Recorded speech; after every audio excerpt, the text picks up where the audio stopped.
Hello. We are live. Been a moment, hasn't it? Indeed. Indeed it has. Alcohol. Missed out on that one. Today that's we two have of us. got Don't worry. from the Bladnoch Distillery in Scotland, a single malt Scot whiskey, which was distilled in a bourbon and sherry cask. Oh, it feels good to be back! God damn, it feels good to be back. Welcome Hi. back. Guys. How we doing? Been a while. Oh, it feels so good to be back. I'm just gonna breathe this in. That's AJ. I'm Nico, and we've got someone else joining us today.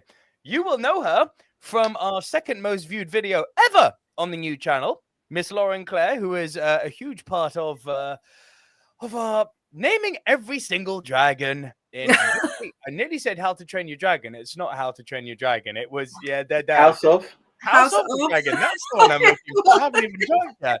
It's House of Now I even have my own dragon. Like it's serious, guys. It's a very beautiful tattoo. And we also had the privilege of, I should say disprivilege. It was a pleasure working with you, Lauren. The displeasure wasn't working with you. The displeasure was having to sit through that goddamn Agatha All Along show. Let's not go there again. Don't aggravate people. Although I think it's what he enjoys. It's what he lives for. It's true. Listen, Marvel is cooking again. That's all that matters. And we're going to talk about that more in this show. But I called it. I called it. 2025, Marvel will cook again. Daredevil kicked ass. Thunderbolts kicked ass. More's coming. Marvel is cooking again. I love how excited you're getting about it as well. It's like really contagious. Because everyone, when I said after Endgame, I was like, it's going to be bad now for a few years. No, that was epic. You're wrong. Trust me, there's an arse clown managing Disney now. I told everyone. No. Now we're going to have to get through the whole me convincing the world of it's good again. You see that whole thing with Captain America? I think that's some Marvel hangover. That movie's actually not as bad as everyone makes out. It's certainly not guilty of a Rotten Tomatoes score like it got. Not Winter Soldier level, but it's not the trash that people are making out to be. This is a hangover. Right. This is a hangover from Bob Chapek. But what seems to be great, everyone is loving Thunderbolts. Critics, audiences, everyone loves it. Everyone was loving Daredevil. Marvel's cooking again! And so are we. See, now me and AJ get to enjoy you continuing to drink here. So we'll just sit back. That was the first sip. Can you imagine by the end of the show? I know, right? Keep going, Nico. Keep going. Who have we got in the house? RJ Skarenki's here. Rob, our friend from Bigger Movie Pod, is here. Mixed Memorabilia's back! Mixed Memorabilia, wham bam cowabung. Well, I'll make you an offer you can't refuse. You talking to me, I'll be back. Thank you for coming back so I can be selfish enough to reunite with you, Nico, AJ, and Film Family. Woo! Great to have you back. Rob says, welcome back, gang, and hello, Laura, Agatha, all along, Claire. Ha! Love that. It's Lauren, but thank you so much for the welcome. That is lovely. I really appreciate Riri that. is in the house. Hello, hope everyone is doing well. Marcus is here. Hey, guys. Robbie again. Don't speak too soon. Ironheart looks trash. Yes. Okay, Ironheart was greenlit before Bob Iger came back. Side note, important detail on that one. Riri Thomas says, also so glad you've seen Bloodlines, Nico. I love some Final Destination. It's great. Such stupid fun. It's great. And their marketing was Gavin! That can only be one person. That's our platinum man. Evening, all this looks interesting. Been doing this for long. We're back. Indeed, we are back. And it's good to see, absolutely, like the names come back. It's really touching. Thanks, guys. We are truly humbled. And some are overly excited, but yes, we are. No, it's really good to see all the names back. It's a thing when you've had not so good internet and you come back to decent internet and you try it alive and you see all the names you remember from when you had decent internet. So yeah, I appreciate it. Yeah, I mean, look. Did you have decent internet, AJ? Just say it. Just say it. He's building up his excuses before it was a table. If you know, you know. I've actually got creative with that. It's wonders what happens when you adjust. But yes, I like how digs of a man moving house becomes an issue. Like, are we not allowed to move? Table, bruv. You complained about the table. I'm sat on my bed with my laptop on a cardboard box. This is like the magic of cinema. Like nobody would have known. You know what? Gradually, gradually I started to change my way. I was I'm not going to say grumpy old man, but set in his old ways. So certain things, if it's not there, I'm not going to do it. There was a time I refused to watch movies on a phone, on a laptop. It had to be on a big screen. So a laptop would be connected to TV, XYZ. I've moved house. The table didn't fit in the car. I'm like, what am I going to put it on? Eventually, I just had to swoop everything off of a chest of drawer. And that's just become the new table. I don't actually know where the old table's gone, if we're going to be honest. Who cares? It works. It's a chest of drawer now. So there we are. So some people just like banished to the ether. Rob says, so sorry for scaring the shit out of you at Eve, AJ. I might have been overexcited to see you. Rob, I was overly gassed. I was like, what? Excuse me? Rob, oh my God, we finally met in person. It was just, it was one of those things. And if I remember rightly, that was the one Eve show when me and Den were not in the best of health. We were just done. And we were like, we're not going to be the usual, well, I'm not going to plug the other channel, but we're not going to be the usual guys. We're going to be quiet. So yours, oh my God, no! Pick! We need to send it. Yeah, it was. It was, Did you say something about you guys being quiet? Yeah, it doesn't happen, right? Because even I wasn't there. That's why. Excuse him, what? Like, no, that was no. It was just one of those things. Like, both of us were down with the flu, sore throats be a thing. I even stopped off at the co-op for some strepsils and stuff before. By the end of the show, everyone was like, "I thought you guys were going to be quiet." I was like, can't do it. Well, the shops are available. They are. No plug. Yeah. Mixed Memorabilia is welcoming Lauren to the channel. Hello, Lauren. Gavin says the whole of Croydon is watching, AJ. And Rob is reminding everyone that Jamie Hayter headlined Eve along with her mighty fine booty. You and booty. But it was Alex Windsor, but if you want to mention her posterior as well, feel free. But let's not discredit Alex over there. Yeah. My credit's due. All bums welcome. There we go. And that's why he brought me. At least I'm consistent. I was trying to think of something like that in AJ, but it didn't come. I had to do it. I was going to put it on here, but I thought you'd kick me out of the studio. I mean, it's my first live, so I'm going to keep quiet.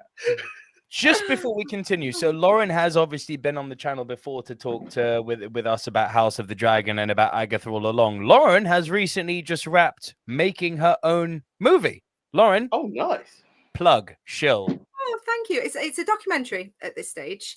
So I'm just about to I had a midlife crisis epiphany. I went back to uni to do filmmaking. I'm about to graduate.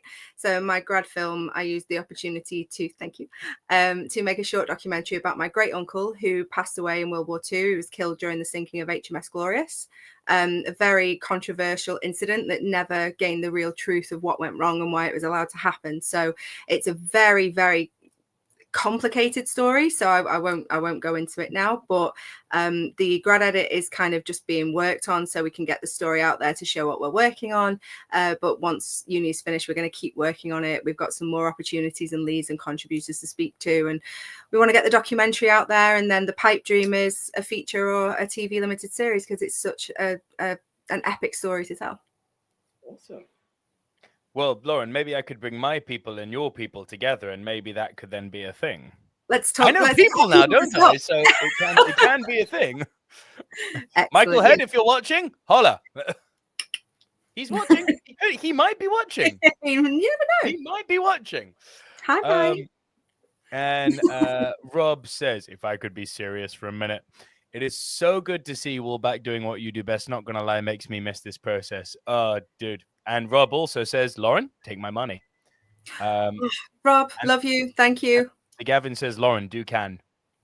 Oh, mate, if I could have done, I would have done. If I didn't have my head in a dissertation right now, in dissertation hell, I would have done. But I'm also making another documentary with one of our lecturers from uni, actually, who released an incredible documentary called I Could Never Go Vegan, exec produced by Alicia Silverstone. They've released that cinematically all over the world, and they're currently in Cannes at the moment. So I will get all the lowdown from them when they come back, and you never know, maybe next year.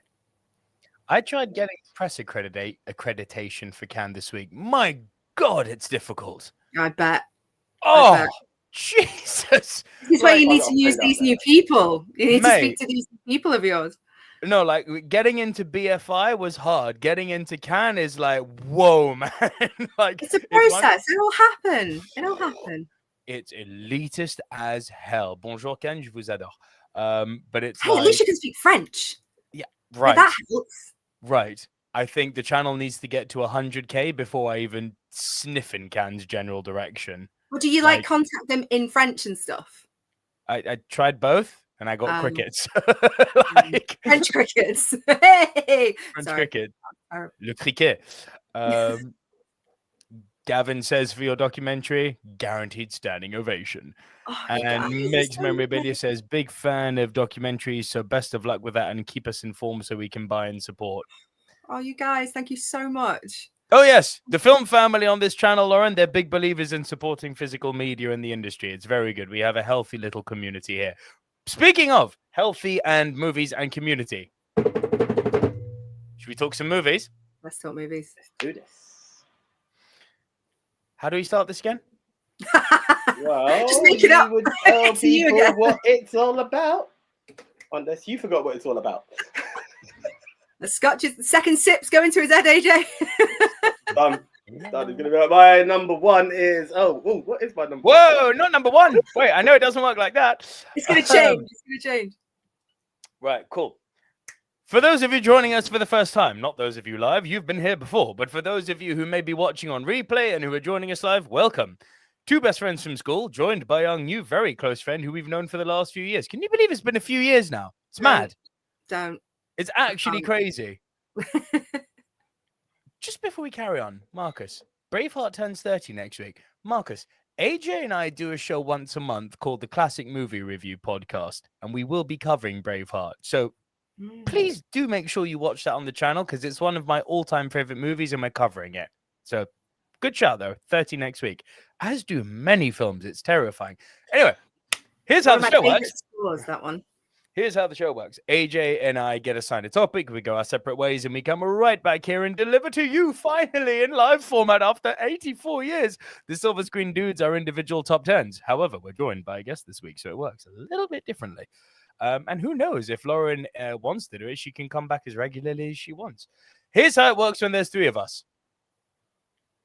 Who should go first? No, don't say that. Do you want to just play the message you sent me earlier? Because that was so epic.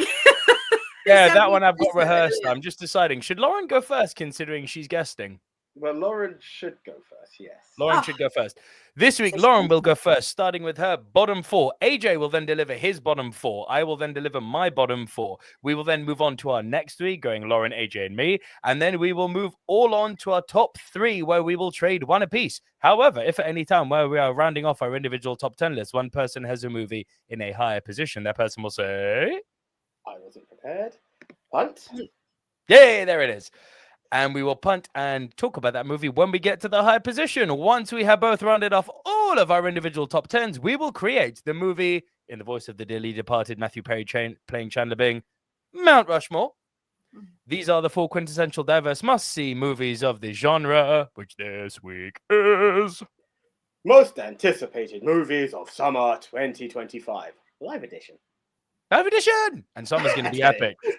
Summer is going to be good. Right, Lauren, I have got my finger on the counter for you, so I am ready whenever you are. Go for it. Well, talk to me. What's your do I just tell you my number 10? You say I'll say put up the image and then you can talk about it. Okay, go for it. Tell me the movie. Oh, to tell you the movie. Sorry. Right, yeah, okay, so you say my number 10 is image come up, then you continue. Got you. So everyone watching, my first time, please forgive me. Tried. So my number 10 is The Thursday Murder Club. So this is obviously not a scene from the movie, but it is based on a series of books by Richard Osman, really popular books turned into a podcast. Now it's been turned into a movie with an absolutely cracking cast. Pierce Brosnan and Helen Mirren have come back together again after doing Mobland together, which is phenomenal, by the way, if you haven't seen it. So that in itself, these two together, really excites me. And it's just fun. It's just these a few older people who've come together to start solving these cold cases. And it's a little bit Midsummer Murders, just better, that kind of vibe. So I'm quite looking forward to this one. I will never miss an opportunity to say that Pierce Brosnan is the greatest James Bond ever. He has aged like a fine wine. He is a good-looking older man, and anything he's in, I will support. Having done something for our classic movie review, I concur that he is most definitely in the running for best James Bond. Right? Yeah, I know what you want. I know what you want. Meeting you with a view to a kill. Gotta love a bit of Duran Duran. Okay, you. Yeah, that turns 30 this month. Is it 30, 40? No. Behave yourself. How much is it? Same as me. Is it really? God damn. Oh my god. Like, that's my year. That's my year. The amount of anniversaries coming up now that is just making us all feel really old. It's just unreal. Well, yeah, Marcus and Rob, just while we're on the topic of movies turning 30 this month, Crimson Tide, Die Hard with a Vengeance, Braveheart, and Casper. Casper's one of my favorite movies of all time. 30 this month. No. What the F? I mean, look at how young Christina Ricci is in it as well, though. You know, as soon as you look at that, you're like, yeah. Mad.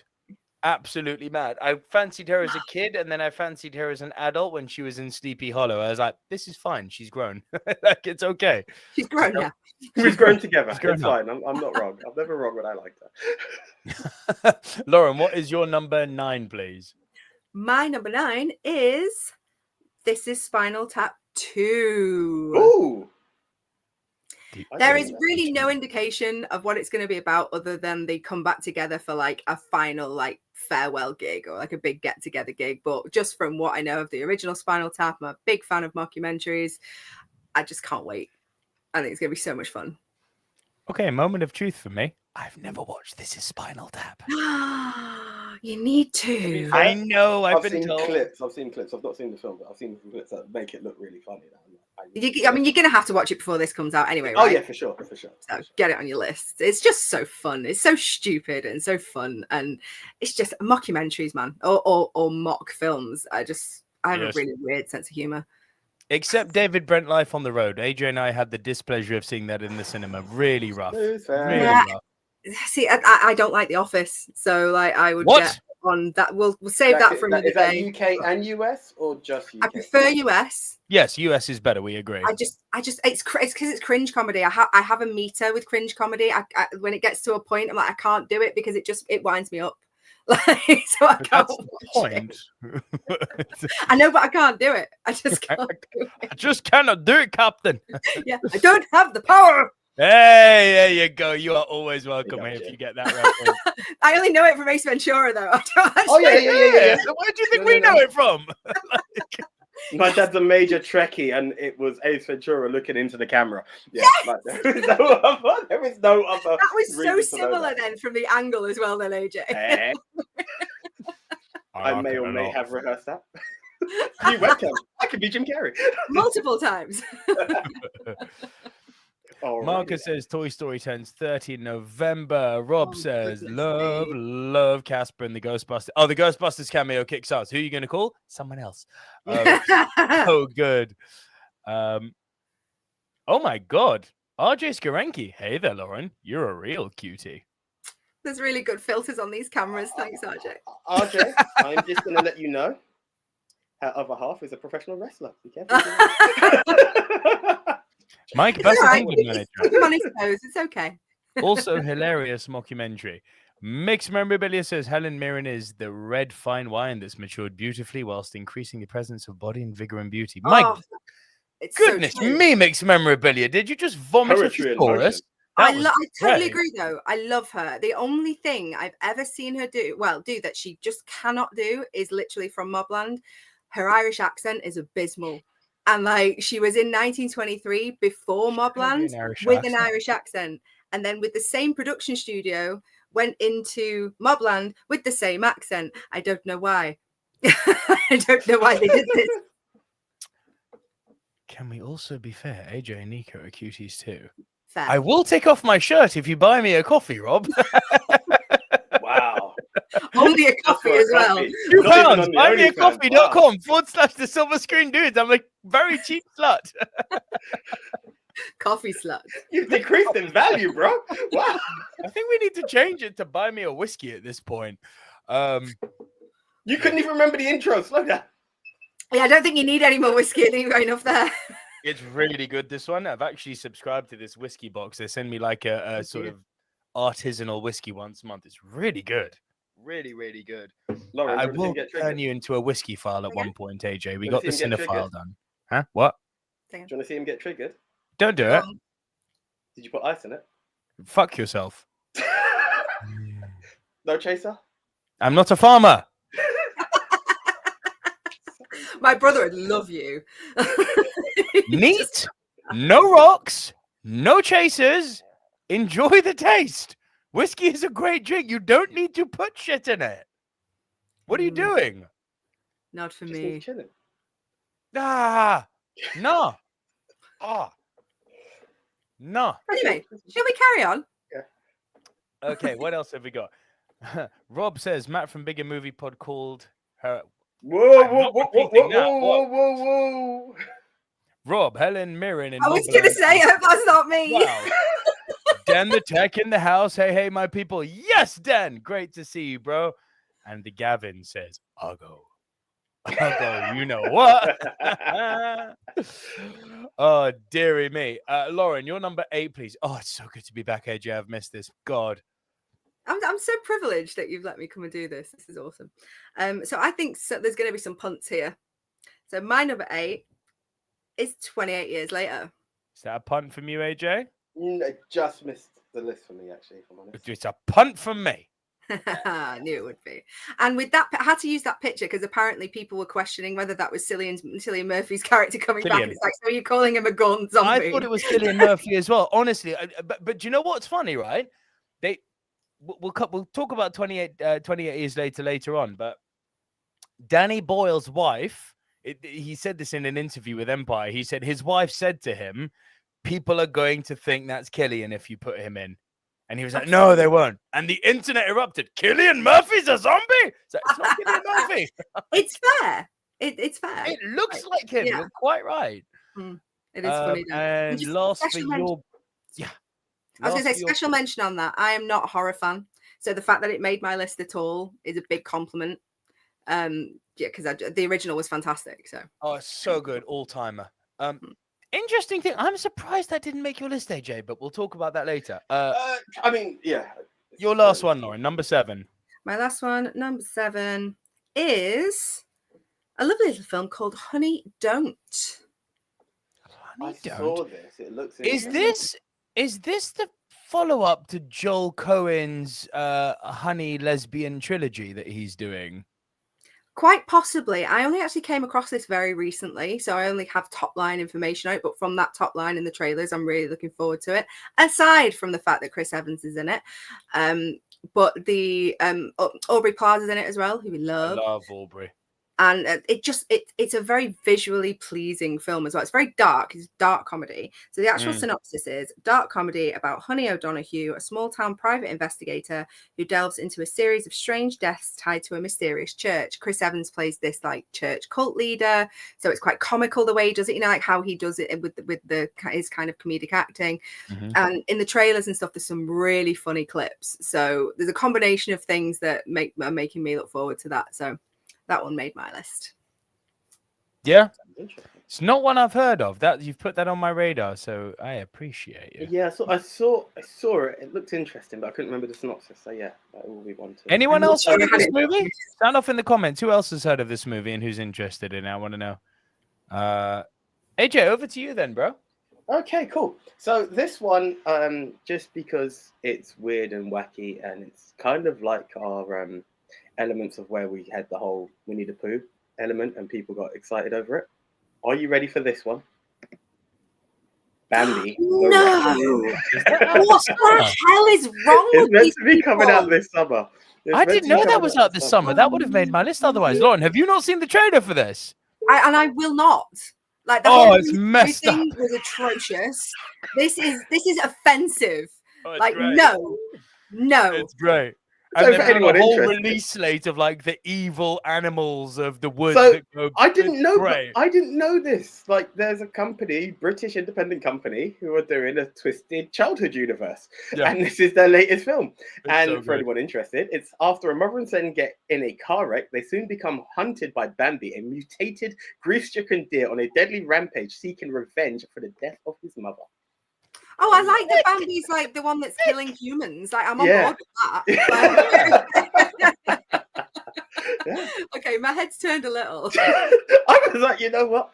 Sign me up. And a bit like yourself, Lauren, I'm not all for like horror's never been my jam. However, if you're gonna retell my childhood, I'm down. As long as it's not the animals that get killed. This is what It's the humans that are gonna get messed. Well, in the Winnie the Pooh one, didn't they kill Eeyore? No, Eeyore was kind of already dead, and that was in the Winnie the Pooh sequel, Blood and Honey, which, by the way, a friend of mine, new friend of mine, Big Tomo, who is my co-star in Jackie the Stripper, shameless plug, he played Piglet in that movie. Oh, nice. I know, right? Yeah. Huge. Like, even by wrestling standards, huge. Man is a monster. He's so big, he makes Dijak look small. If you know, you know. Oh, Jesus. Wow. Like, monster. Hands like... Oh, anyway, just scary, scary man. And so gentle. So Nico's talking about his hands and how gentle he is. I think we should would say, like, where are we going? I'm a sensual lover. How gentle was gentle? Is Piglet now your favourite character from Winnie the Pooh? Talk to me. Next time there'll be like a little piglet toy. Bruise mum. Bruise mum. Okay. Right. I am. Depending on how you took the last film, this is either going to be a punt or in similar territory, Nico. This is Jurassic World. Oh, the disrespect punt. Okay. I had a feeling. It might be that. Not even on my list, this one. Oh, the disrespect shush. Like, well, it's boring now. They're just going too far. They're just like, how much can we milk out? They went too far a long time ago. Honestly, I mean, let me trash it now so you can praise it later on. Should have stopped at 1. Jurassic Park and done. However, I did go back to the second one of Jurassic World and I was like, it's interesting. I've still not seen the last one or before last as it is. Neither are now. good. And there we are. So I was just like out of interest to see if it will be better. That David Washington film, the one that you said, good visuals, crap acting. Tenet? No, that's just crap all around. The other one, futuristic one. I'm still going to say Tenet, but I don't know what you're on No, about. there was a sci-fi. I'm sure you're going to still say Tenet. Doesn't matter. But there was one that he was in where he was the lead. He was the lead, and you said you like nearly walked out of the cinema, kind of thing. I can't remember. Oh, yeah, Weta Workshop did it. It was about the AI kid. What the flub is it called? So essentially, it doesn't matter. The comments will blow up. But the director of that is in this film or attached to this film in some way or another. So with that, I was like, maybe the visuals might impress me more, but I am Jurassic out. Thank you, Riri Thomas. I really love you for that. The creator. Thank you, Riri. I'm sure I've heard the director or someone from the creators invested in this. Do you know what? To be fair, didn't they only release a trailer to like an extended trailer today? Because I mean, we only saw the trailer today, and to be fair, my opinion went up slightly because of the other trailer just looked a bit naff, like they were just doing the same things all over again. Mm-hmm. But there's a few things that we noticed in the trailer that looked like they were taken from the original book that they didn't use. Yes. The original film. Yes. So that was interesting. Yeah. But then at the same time, in the back of my head, they lost me when they left the Brachiosaurus on the pier. I was like, nah, go. No. I remember that. They won me back with Jurassic World, which I maintain it's obviously nothing. None of these movies are on par with Jurassic Park. None of them even. No, none of them ever will be. None of them even come close. But as the lesser of all of the movies go, I'll defend Jurassic World. I thought it was a lot of fun. It was nice to see the park actually, you know, alive. It works. Look, it was feasible. It was feasible. Yeah. We talked about this before. If you put yourself in that world and it happened, and Jurassic Park happened, and all that, the park is now working. Cool. Yeah, exactly. Let me see how that looks. let me see how a working park looks when the dinosaurs break out, as opposed to a park that's about to open. I'm like, yeah, on board. All the other stuff they did, like, what the F? Like, no. Oh no. So we've now created this Indominus Rex. No, wait. Let's breed the Indominus Rex with the with the raptor. Call it an Indoraptor, aka the Holy Minosaurus. It's like, oh, stop it. Well, that's what this is now, isn't it? It's the second island, and it's all the mutations, all the ones that they experimented on. Which worries me, because we're going so far away from dinosaurs at this point. We'll get there. We'll get there. That's why it should be lower territory. Just saying. If you're worried, but definitely worth. I know your passion. I know your passion for dinosaurs, so I appreciate. I knew it was going to be higher. Of course, I know. The franchise finds a way. Yes, Kevin. Hey, listen, it does. It does. Money keeps being made, and they will continue until the money ceases. That's the point. Mixed Memorabilia asks, Lauren, AJ, Nico, have you watched Love Ranch? Helen Mirren and Joe Pesci, based on a true story. Oh, no, Joe Pesci. No. Nope. Adding that to the collection. I'm going to put that on my list now. Thank you very much. Rob says, going back, is Bambi walking on 2 legs or 4? How does Bambi hold the shooter? I think there's going to be some impaling going on here. I was going to say, I think we're going to go more with, reindeer. Mixed Memorabilia, 28 years later, I understand Danny Boyle has returned as the director. He has indeed. Rob B, Jurassic Snooze Fest. Shut up until you've seen it, Rob. I love you, but no. You haven't seen it. You don't know. You don't know. Not yet. Probably right, but that's not the point. Keep cutting him off mid-joke. Love Ranch, by the way, it looks awesome. I love that logline. It's a drama revolving around a married couple who opened the first legal brothel in Nevada. That sounds fun. I'm game for that. Also known as the establishments to keep marriages alive. Said it. Anyway. Moving on. Mixed Memorabilia says, so a few films that have released but I've not deliberately watched as I've pre-ordered the DVDs are The Alto Knights, Mickey 17 and Sinners. Mickey 17 looks interesting. Mickey 17's great. Review on the channel now. A really underappreciated modern sci-fi great. I think it's fantastic. Sinners is epic. I'm trying to catch one of those cinemas. I've still got Sinners before I resort to having to wait for the release, because I'm a bit disappointed in myself. But yeah, the reviews on that have just been banging. Don't take any opportunity to plug Vegas Love, brother.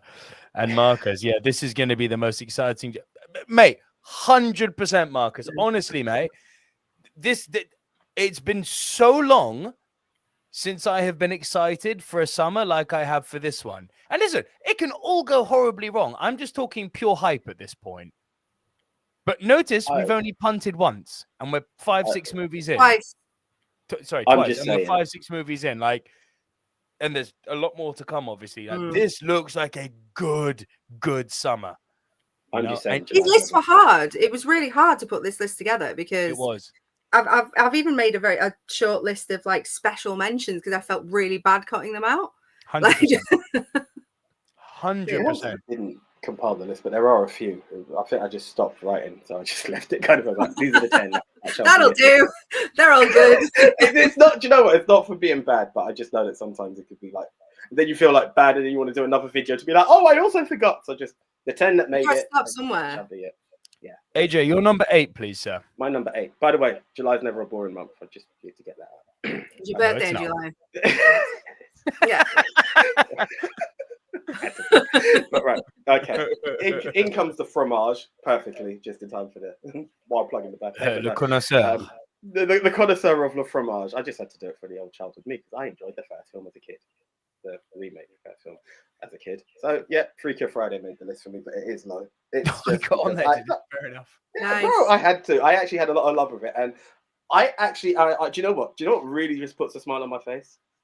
Lindsay Lohan being in a film. I know that sounds. Yeah, no, I'll give you that. Great to see her in films again, and she looks great. And it's because she's genuinely funny, and she's a talented actress. And it was the same with Amanda Bynes. That was heartbreaking. She was so talented, and obviously we haven't seen her come back yet, but hopefully we will. Yeah, she went through some stuff. She went through some and stuff. that's the thing. So, Lindsay. like, the chance of seeing Lindsay come back is amazing. Jamie Lee Curtis, I've always Agreed. got a lot of time for as well. And Freaky Friday was a lot of fun. So I'm Yes. not. I think I do remember seeing the trailer when I went to one film in the cinema. I was like, okay, cool. It was a bit of a teaser. Bring it on. Bring it on. Am I expecting it to be amazing? No, I'm not within the demographic for it to be amazing anymore. But I'm still going to sit there and enjoy. There's no demographic for enjoying a film. You're allowed to enjoy it. It's actually on my special mention list, and I didn't want to take it off, but it literally just got bumped. Listen, it's very. There's a demographic for 50 Shades of Grey. I'll stand on that hill and fight against that film. Alone. I'm in that one. Yeah. No, you're two different mountains there. He's on the. The books are better. The books are better. So bad. That is the Harry Potter argument that the books will never match the film. It's the same with a lot of them. A lot of adaptations. I'm sure. There's just so much more content you can get with words, sadly. Than you can. But this is why I'm actually excited for the Harry Potter series, because they're going to have a lot more room to breathe and actually do the books justice. I'm one of the few people who thinks those Harry Potter movies are not that good. I know, Burn the Witch. I don't think they're all bad. You're allowed to think that. You're wrong, but you're allowed to think that. I'm joking. What else? I think that in a really powerful moments, I think they lacked emotional gravitas, and it was like that in every film. Snape's death. Okay, he died. I know what you mean. In the book, it's like your imagination is more powerful than what anybody can put on film, and that's the problem with adaptations. But when someone captures it the way that you saw it, that's a really special thing, but it's not a universal one-size-fits-all thing, which is... It's not, which is, again, referring back then, jumping to Lord of the Rings, which is why when it tricked the world into thinking that Gandalf was dead, if you hadn't read the books, obviously he wasn't, but if you hadn't read the books, in that first movie, he died, and you had to wait a year to find out otherwise, right? And, that shocked... I still remember my mum grabbing me going, Gandalf can't die! It really got her, and I was like, yeah, well, he's dead. They were very well done. I kind of felt that about Obi-Wan after all the hype, and it didn't work out. But anyway, Den the Tech, Jamie Lee Curtis in True Lies. I was going to bring that up then, but I wasn't going to bring it up at the same time. Thank you. It was brought up in the nuclear explosion and the helicopter in the building, and we're not going to do it every time. last time we stayed in LA, we stayed in the hotel where they filmed the lift scene. When the horse gets in the lift, and there's a plaque on the lift. It's great. It's actually got a plaque for the horse. Look at me when I'm talking to you. What kind of officer are you? You let him get away. That's a well good impression. Come on, get to the chopper. Do it now. I was just going to ask you to say that line. I knew it was going. Get to the chopper. Go. Which, coincidentally, he wasn't the first to talk about getting to the chopper, but we'll talk about that in the other show. Very good. And your number 7, please, AJ. Right. I was going to do the synopsis, but let's go with the poster first. And that is my art house one. Jane Austen Wrecked My Life. Oh, I'm sorry. What is this discovery you found? This is it. I was quite shocked when I read about it. This is AJ's cinephile pick. This is my little art housey movie. A bookseller who wants to become an author is invited to Jane Austen's writer's residency. However, I know that doesn't give much about it, but it is a romantic comedy that felt very. I love a romantic comedy. Dare I say, not Jane Austen, Bridget Jones meets The Holiday or something like that. So it's this. Oh, perfect.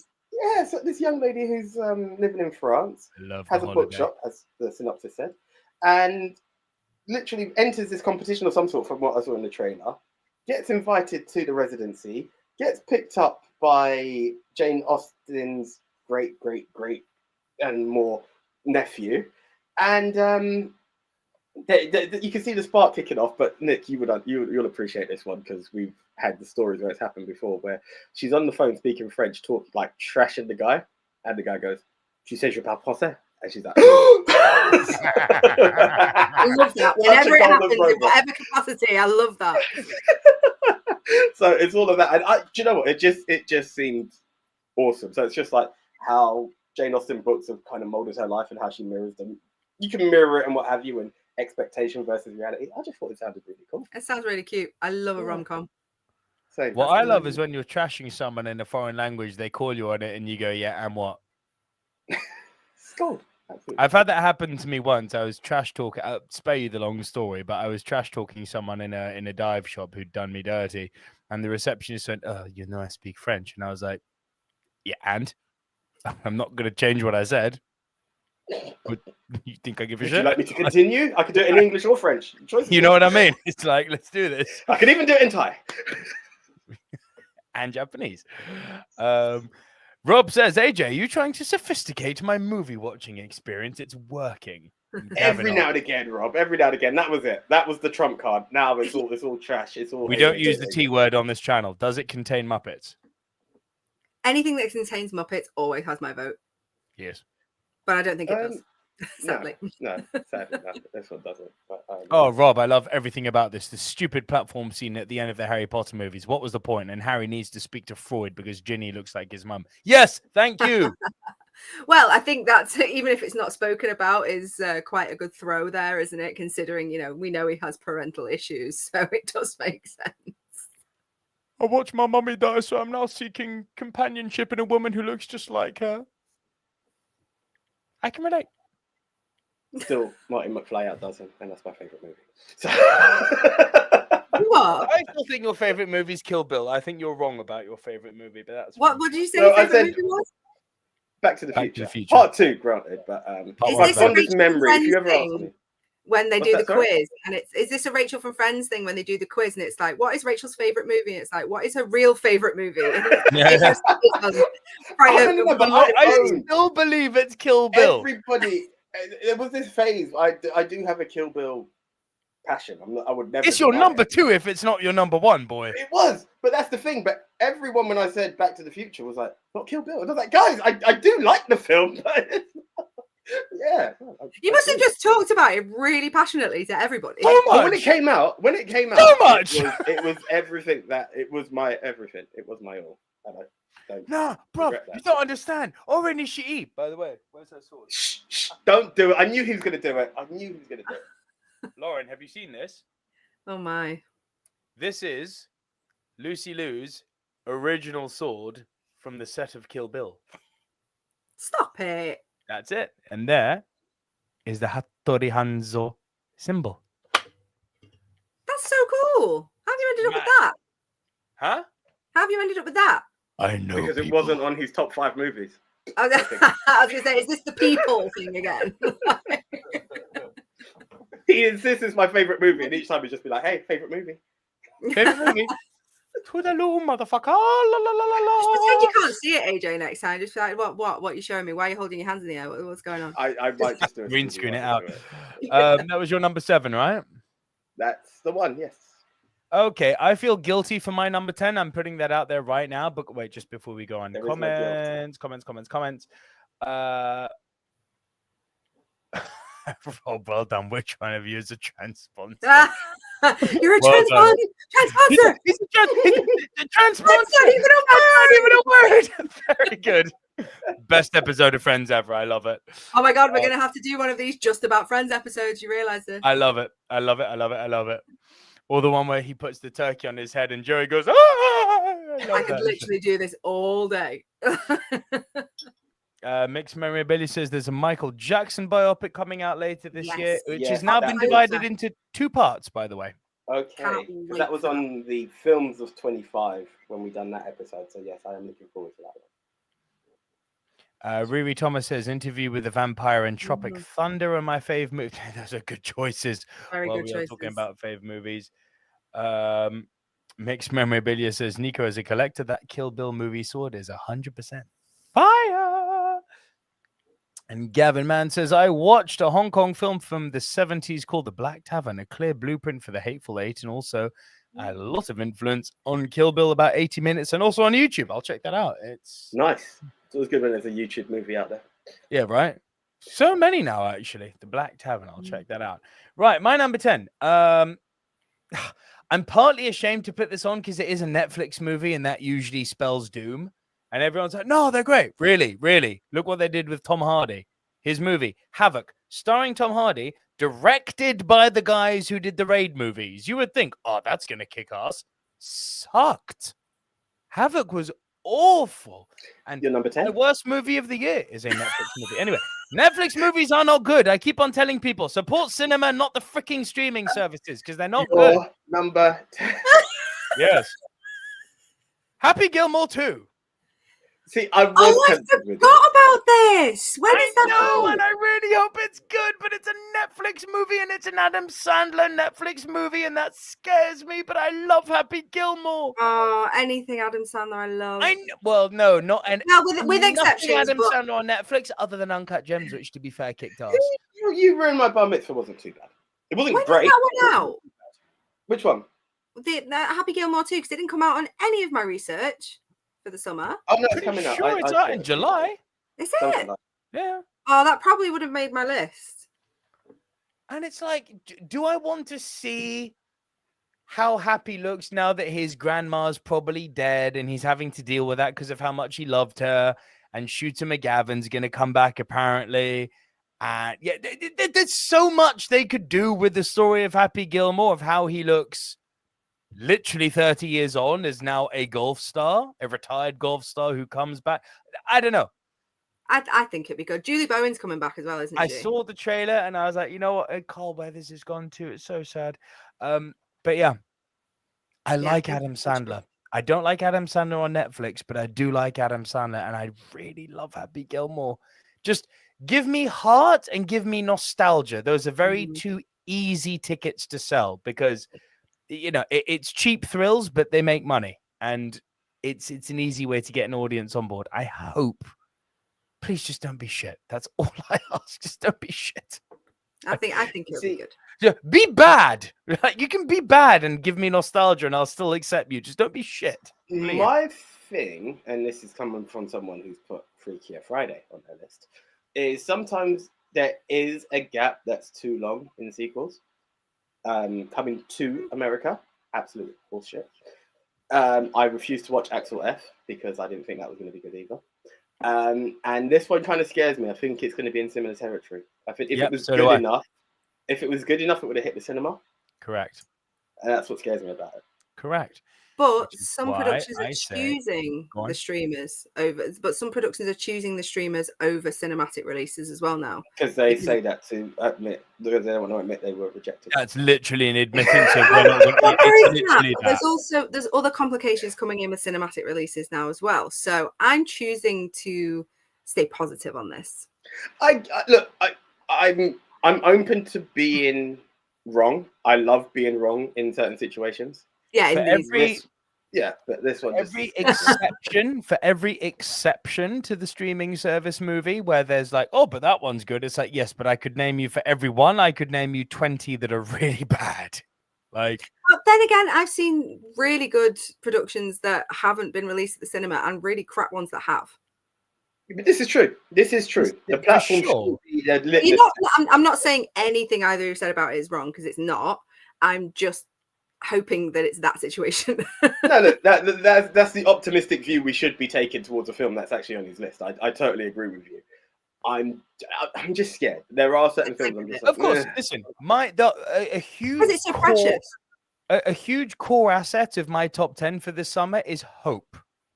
Obviously, because we haven't seen any of these movies, but there is so much possibility for some of my picks to be so bad, and this is one of them. Like, please, Netflix, just don't hurt me. I mean, don't hurt me. Don't kill our childhoods. My number 9. I wish I was more hyped about this one. It's a new Pixar movie, Elio. Oh, anyone punting me? I wasn't. It's not on my list though. It's giving me Monsters Inc. vibes. It's like boy gets abducted by aliens and ends up being the representative of Earth amongst the many alien races. The premise is interesting. It gives the animation and monster or alien design in this case is akin to Monsters Inc. Yeah, and it's Pixar. And you know, the last movie they did, which was Inside Out 2, was freaking great. And now that another thing Disney have corrected, thank God, because that arse clown Bob Chapek said, let's put Pixar movies straight on streaming service and thereby completely diminish their quality. Now Pixar movies are back in the cinema. Thank God. So I'm hoping this is a continuation of Pixar's return to form. I hope. I just wish I was more hyped. It's a Pixar movie. I should be more hyped for it. I remember seeing the trailer for this. I don't know if this one got delayed because it was a while ago. I saw the trailer for this, and then it went awfully quiet. See, I've not even heard of it. So, yeah, like, it looked interesting. It looked interesting. So it might be something to do with the lack of hype around it, because I think, you know, it's one of them, isn't it? Like, they're clearly choosing their marketing budgets and they'll put them behind the ones that they think are going to do really well. I don't know. Maybe if it's going straight to cinema. Pixar's a really interesting one, because if you look at Elemental, for instance, it didn't have a big marketing budget, and as a result, it opened very poorly, and everyone was like, "Oh, Elemental flopped." Elemental actually really quietly went about its business and made over $500 million. Elemental was an incredibly successful movie, but again, it did the thing which, well, it did the thing which a lot of the studios are failing to do now, which is give your movie the 45-day to 90-day runtime. You know, I always refer back to Doctor Strange 2, that had a 2-week cinema runtime before it ended up on Disney Plus, and it was like, what? Like, are you dumb? And you know what's crazy? In that 2-week runtime, it still nearly made $1 billion. Makes you think, what if you'd kept it in cinema for a month? You dum-dums. Again, Bob Chapek, the genius that was running Disney. Ass clown. God, the damage that man did. What will his happy place look like now in reference to Happy Gilmore too? Streaming is the mid-level movie these days. I mean, if it could elevate itself to mid-level, then I'd be happy about that. At the moment, it's not even worthy of being called mid-level. What were your thoughts on the Netflix movie Leave the World Behind? I don't know. Where I will give Netflix credit is after HBO, they probably make the best TV on the planet. HBO does the best shows. We agree on that. But followed closely by that, I would say, is Netflix. They make really, really, really good shows. Movies, not so much. Shows, special mention to Paramount. They're yeah. You know, we've got Yellowstone, we've got the Yellowstone spin-offs, we've got Mobland, you know what I mean? So, like, there's some rivalry going on now, which is nice. I agree. Paramount have quietly gone about their business of cementing themselves as something that's worth your money. I agree with that completely. So Elio, wish I loved him more. And my number 8, again, crazy to think I'm not more hyped for this. Hell, I watched part 4 with Den the Tech, who's in the chat now. I watched part 4 with him in Los Angeles at the Chinese Theater. But Ballerina, the trailers look fun. It's the John Wick spin-off. It's basically Keanu Reeves is in this as John Wick. I looked at the trailers. The trailers look fun. And I don't know why, but I'm looking at it going, why am I not more excited by this? You're telling me I get more in... I think it's fair to say John Wick is now one of the greatest action franchises ever. Well, greatest action star, according to our family. John Connor, I haven't seen them. What? None. Not one. So I was late to the party. I was late to the party, so I'm not here to overly judge, and I've not seen the 4th one yet. No, they're worth your time. They're worth your time. I've heard wonderful things, and I'm not opposed to watching them. They just it's not a priority. Well, it could be. At the beginning, I was put off because I heard why he goes off on one, and I was like, I can't watch that. But I just need to not watch that and watch it from there, and it's just not come back on my radar. If that makes sense. Do you know what the puppy being murdered is the whole driving force behind the first movie? It then becomes something so distant from that, it's crazy. Lauren, the puppy. It's crazy to say, but you forget about the puppy murder. But keep watching. In number 3, dogs get their revenge. Trust me. Funny enough, I think number 3 is my least favorite of the entire franchise. Oh, it's already my favorite. I don't know what else happens, but yeah, I'm on it. But the dogs kick ass in number 3. That's true. Yeah. Excellent. It's weird because it started to. Yeah, I think I'd agree without having seen number 4. The Ballerina. So good. The Ballerina also, when I was reading the review to find out if it will be on my list, they spoiled number 4 for me, and I was ever so PO'd with that. So I was like, I don't know if I am going to watch this. But I do like spin-off universes are a bit weird sometimes, and I don't know. If it was someone of, and I say this with respect, someone of weight in the films, and then they had their spin-off, I could probably work with it more.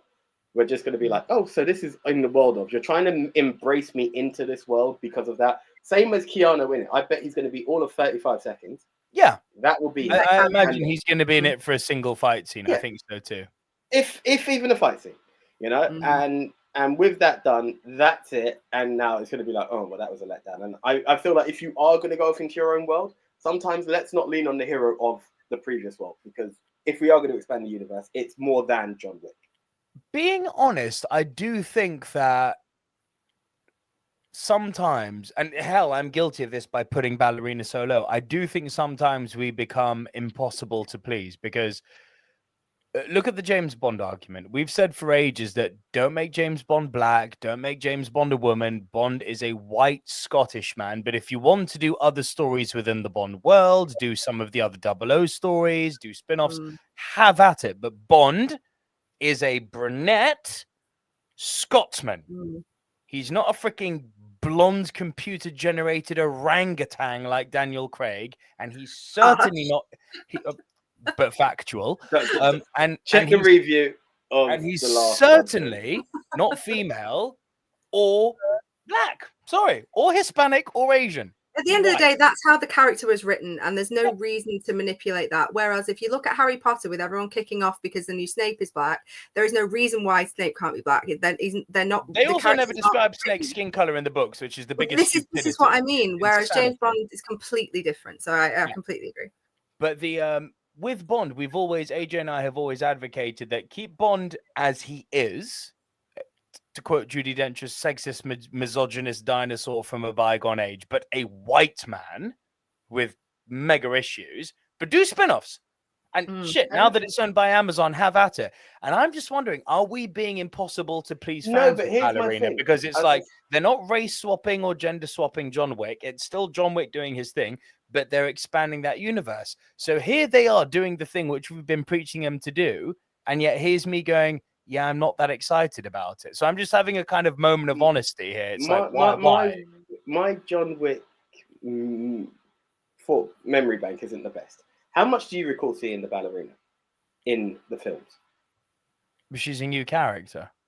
Right. So apparently she appeared. I thought she appeared in one of the films, so it's a thing. Now, this is why I say she hasn't got enough weight to become something of the universe. My Bond argument will always remain the same. If you're going to give me a black Bond, a female, not black Bond, a black agent or a female agent, give me a story similar to Alex Trevelyan, where you start and they pair off and then they break off. Now I'm invested in you and then I follow. You just want to be like, we're in the same hotel, so you have to accept that it's the Wickverse. So is that why then? Is she not in any of the other films? Has there been no I haven't seen her in any of the other. And this is the thing. I'm not sure. I don't want to be adamant she is. Don't want to be adamant that she isn't. However, the fact that that's a debate in itself means it's not good enough, personally. Like, you can't tell me that's it. Oh, she checked into the same hotel. She's just as good. No. Why should I get excited for it? Yeah. All right. Well, let's address a few comments. Mixed memorabilia, Karate Kid Legends going to the cinema. Yeah, can't wait for that. Really pumped for that. Gavin Mann firing a shot at me. To be fair, Lauren, it took Nico nearly 30 years to watch Matilda. Yes, it did, and I wish I never had. Rob saying, to be fair, I still haven't seen Top Gun Maverick. Jesus, I haven't. Rob. It's so good. And I know. I like really need to get to it, and I need to watch it before the other film that the same director is bringing out this year, which we won't get onto yet, because it has a very, very similar vibe. So need to watch that before said other film comes It's out. Incredible. It's the first movie in a long time I saw 5 or 6 times in the cinema. It was that good. Really? Yeah, it was that good. That good. So there's a saying with us, Lauren, that is, don't 300 yourself. Now, the funny thing behind the 300 is my sister's other half, he worked in a cinema for a short while we were teenagers. Dare I say, I think it's around the time I found out that my sister was expecting, so I may not have been in the best of moods. But I got the invite to see 300 for free in a cinema, and I was like, no, I'm all right. You shocked? Like, no, I'm good. My sister. I'm angry. Big Bro kicks in at some points. I've always been like, be honest, you can have a relationship, I don't mind. But at this point, I was like, no, I'm right, Darren. Cool. We're good now. I'm very happy for my nephew. Love him to bits. Going to be 18 this year. Ugh. Right. Nice. That freaks me out because I've known that little boy since he was a tiny diddy baby. You're going to make me start thinking about the ones in my life now. And we're going to all feel old again. So continue, AJ. Hey, Cosmo turned 1 on Sunday. How do you think I feel? Where's that year gone? But with that the situation is to 300, because once I saw 300, I was like, why didn't I go to the cinema to watch this? And essentially, any moment, a film that needs to be seen in the cinema, that's our thing. Don't 300 yourself. I feel like I've done that with Maverick. So each time I'm tempted to watch it, I tried to get a private screening in Cineworld because I wanted the whole 4D effect, and unfortunately we can't do that movie. So I don't know when I will. I would have paid happily. I know you would have. That's what I was getting ready to private hire the time. I've already seen it in 4D, but I'll do it again. We have an Omniplex now, where we live here, and it's awesome because we get like the monthly tickets for it and stuff. And every now and then they do like throwbacks to big epic films. So I'm hoping it comes back. So I still probably watch it at home, but if it comes on, go back and watch it there. It's so good. Yeah. And Billy Mount has joined us. Hello, Nico and AJ. And who's this? Billy Mount. Actually. This is Lauren. Hey, Hi, Billy. And Billy then asks, Nico, you think John Wick 5 will be pointless or surprising? It all depends how they handle his death/not death. So, like, and again, spoiler for everyone who hadn't seen before. Unlucky. Rob says, I don't need Idris Elba considered for Bond. Luther is his magnum opus, so give me more of that. Thank you. Correct. Leave Idris Elba on TV. That's where he belongs. He's a good side character in American Gangster. He's a great side character in American Gangster for all of 10 minutes. American Gangster. It's just a fact. You think Karate Kid Legends will take place? Do you know what, Billy? I've not watched Cobra Kai. I honestly don't know. So before I do watch that film, I am actually going to do the whole Karate Kid. Hi, Lauren and Hearts. Lauren, you're popular. Oh, I love you guys. I'll do this again just for the love. You should. Have Richard Madden James Bond? Yep, I'd co-sign that. I still think Ricky Tikki Taki should be James Bond. Old Aaron Taylor Johnson. He's my pick. No. Oh, he's great. It's so wet though. I would never buy him. Really? Have you seen Bullet Train? Yes, and it's all right, but no. Ricky Tikki Taki is not wet. Ricky Tikki Taki kicks ass. I'd also consider. I would also listen to Jamie Dornan. He's a handsome man. No. My problem is he snuffed cocaine out of Jay's poo in the In-Betweeners, so that's a problem. Lovely. For me, it was always Tom Hardy. Like Tom Hardy would have been the perfect Bond. So unless I think he's do you know? I'll raise you one, Lauren. I'll raise you that because a lot of people say Tom Hardy. Do you know what I think? Tom Hardy would be the perfect Bond villain. I think if you now he would because I think he's too old to be Bond. But Henry Cavill as well bypassed. No, Henry Cavill's my top pick, but that's never happening. Never happening. But if they get Cavill, your boy's happy. Michael Fassbender. Be a great Bond. That would, I'd get on board with that. Yes. And Billy, you're quite right. Cavill and Man from U.N.C.L.E. Pure Bond, 100%. 10 years ago, Christian Bale would have been my Bond. I'm sorry. In Batman Begins, when he came out in that tuxedo, I was like, and his hair back, I was like, but Jesus Christ, there's an advert for James Bond. No man should ever be blessed to be Bond and Batman. That's just not fair. Mind you, can you be Superman and Bond? Ian McKellen was Magneto and Gandalf. Can we reflect on that? Glenn Powell as Bond? Fuck no, he's American. Oh yeah, big no, big no. No, that is the big no. I know we've had a Welshman be Batman, but no. Bond has to be British. Has to be 100%. Bond is Welsh, yes. Scottish, yes. English, yes. I'd even accept Northern Irish at this point, which Pierce was. But like American, get the fuck out of my face. Leave these shores. No. Just no. Where was I? Right, what number were we on? Number 7. How to Train Your Dragon. Punt. That is a... It's a punt. Lauren, we're back with you. You're number 6. My number 6. Hang on. I've lost my list. So my number 6 is Fantastic Four. Punt. Oh, I'm not even going to bring it up. That's a punt. I knew it would be. Right. And it's only at number 6 because I'm just more excited about the ones that I have above it. But I am more excited about Fantastic Four after seeing Thunderbolts. So much. AJ, I'm assuming you haven't seen Thunderbolts yet. It's dude, so it's good. so good. It's so good. Ah, it's so good. Let's not overdo it though, because when you overdo it like this, you start to see the flaws in it because everyone else has played it up. No, so I'm sorry. Cool. That's Marvel cooking. They are cooking. It is Marvel cooking. Just leave it. I will make my own judgment. It's a good film. I'll take it as that, and we'll proceed. But I feel too you much, will enjoy it. AJ. Nico, Thank speaking you. of Magneto, are you excited for him and the OG X-Men coming back in Avengers Doomsday?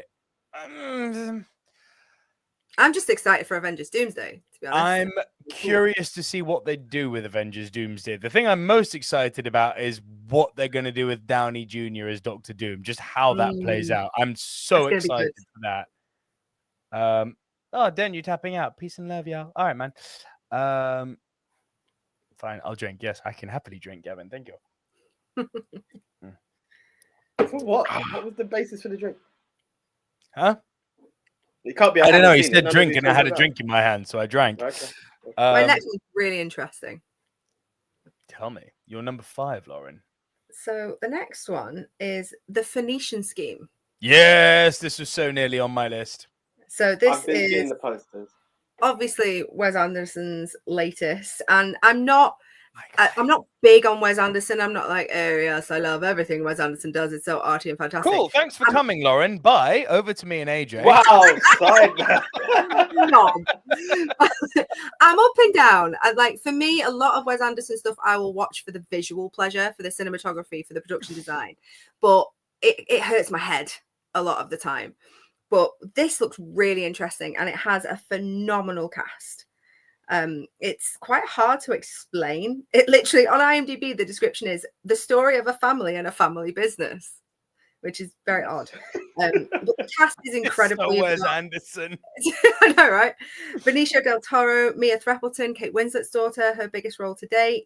Michael Cera, Tom Hanks, Willem Dafoe.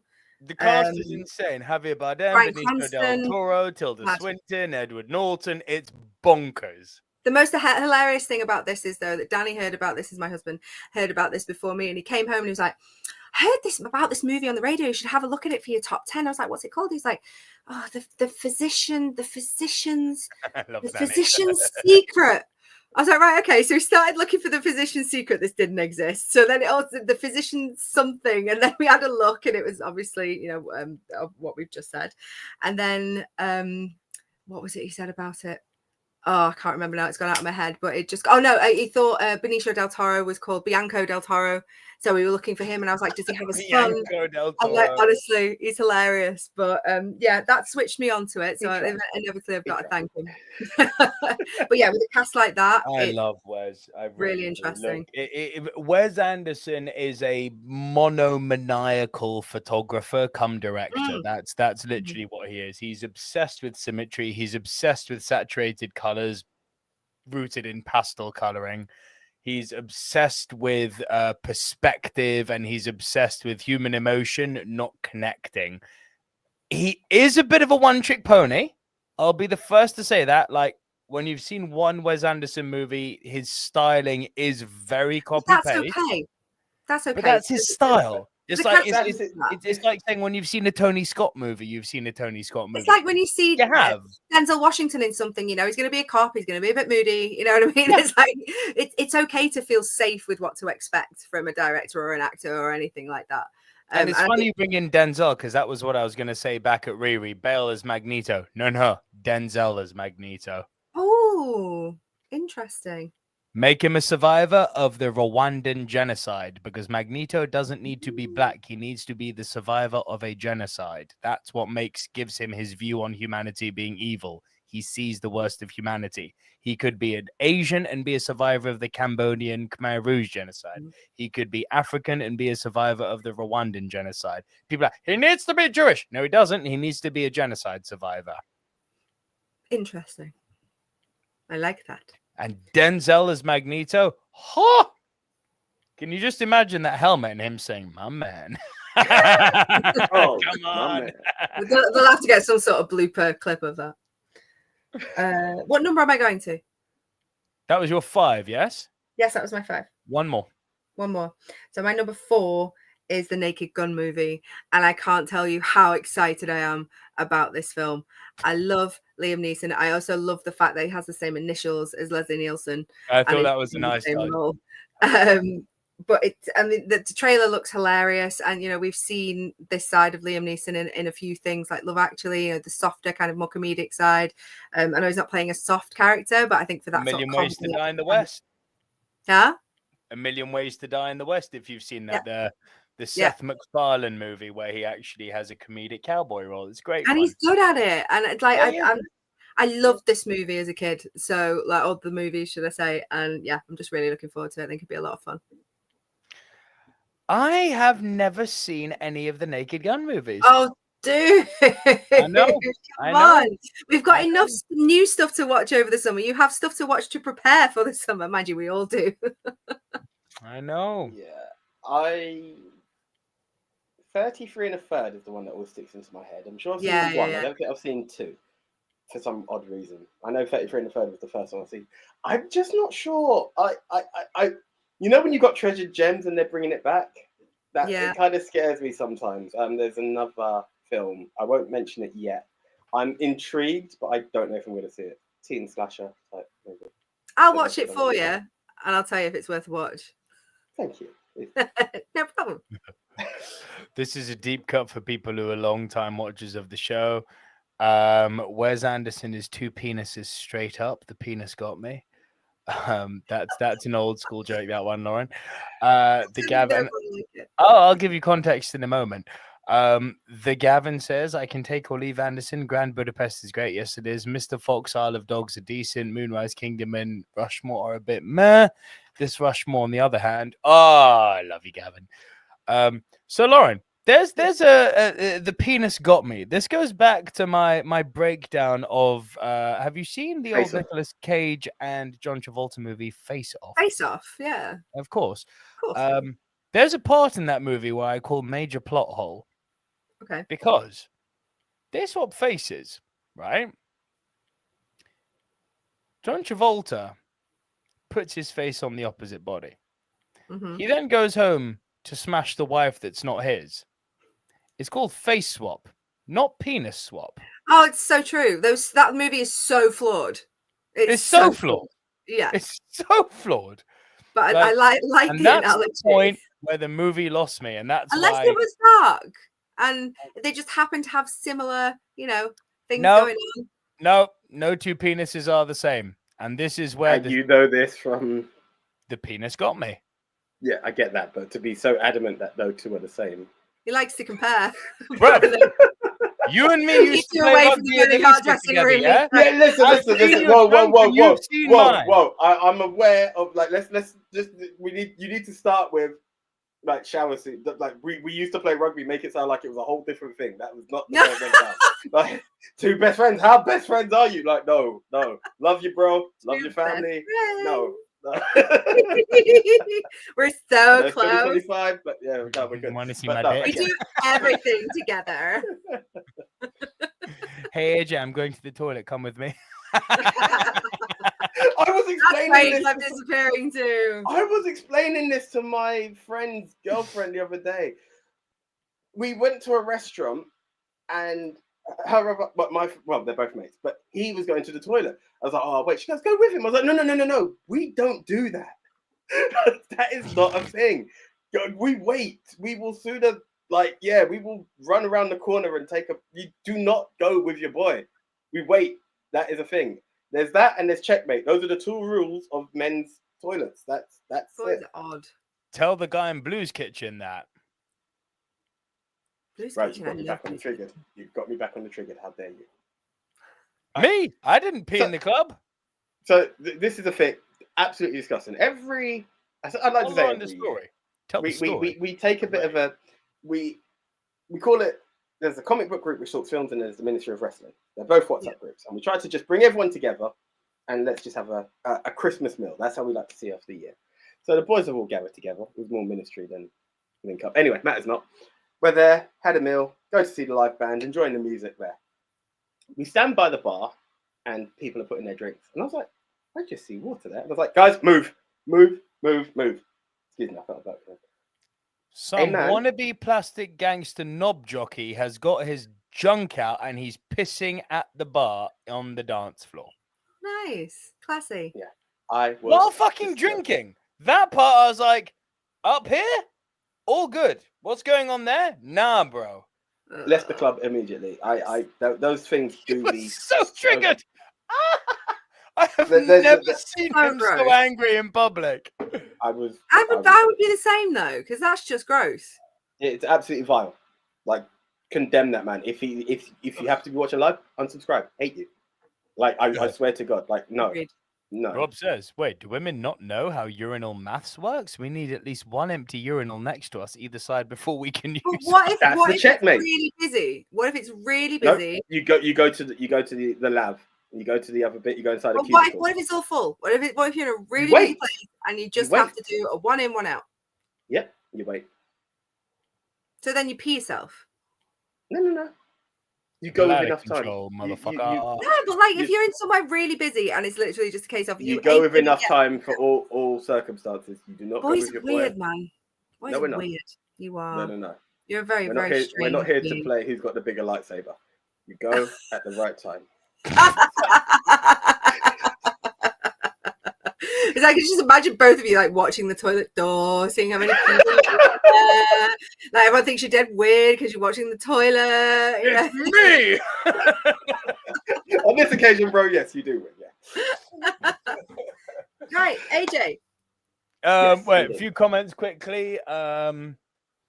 Billy Mount asks Nico, why can't Kevin Feige bring back Fassbender as Magneto? He could. He could show up in Doomsday. Who knows? The era that they want to go with. The Gavin says recently rewatched the Naked Gun trilogy after Franz Ferdinand used it as their intro music. First film is still hilarious. Second dips and third is slight return to form, and Femme Fatale turns up. Rob B says, I studied Face Off as a media studies back in the day. Penis talk didn't come up. Flawed media missed studies. Opportunity. Missed. Billy Mount says, Nico, it was a weird trailer, but didn't need to see Neeson's junk in trailer. I'm so glad I didn't watch that trailer. I mean, to be fair, you only see his pants. He's wearing pants. Yeah, you don't see his actual junk. And he probably has a stop down there, let's be honest. AJ, are you looking forward to the Twits movie based on the Roald Dahl book? I did not know that was coming out. I am slightly interested. I must admit, the more I learn about Roald Dahl, I have to separate the man from the author because, wow. That's all I can say. Wow. But yes, no, I'll give it a look. I do enjoy it. It's a good program. I see your schwartz as big as mine. Cool. Before I do reveal my numbers, best media study story ever was the uni student who had to write a film dissertation and just said, it's on Fight Club. You don't talk about Fight Club, and got a pass. Love it. That is my favorite story of all time. So good. I'm sure I've heard that before, but that can't be true. It can't be true. Apparently the tutors wrote, I like your way of thinking.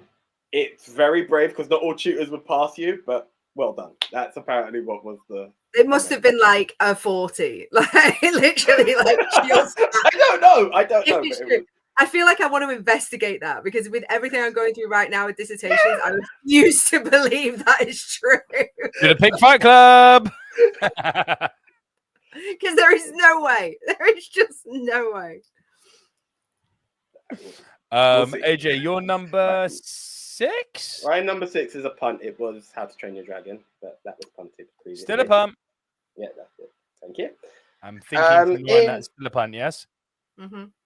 Yeah, well, it had to be if from the time number you done 5. It, number 6. Yeah, my number 5 is my call to horror. You sent the trailer. Still not watched it, mind you, but it is something that will get my time.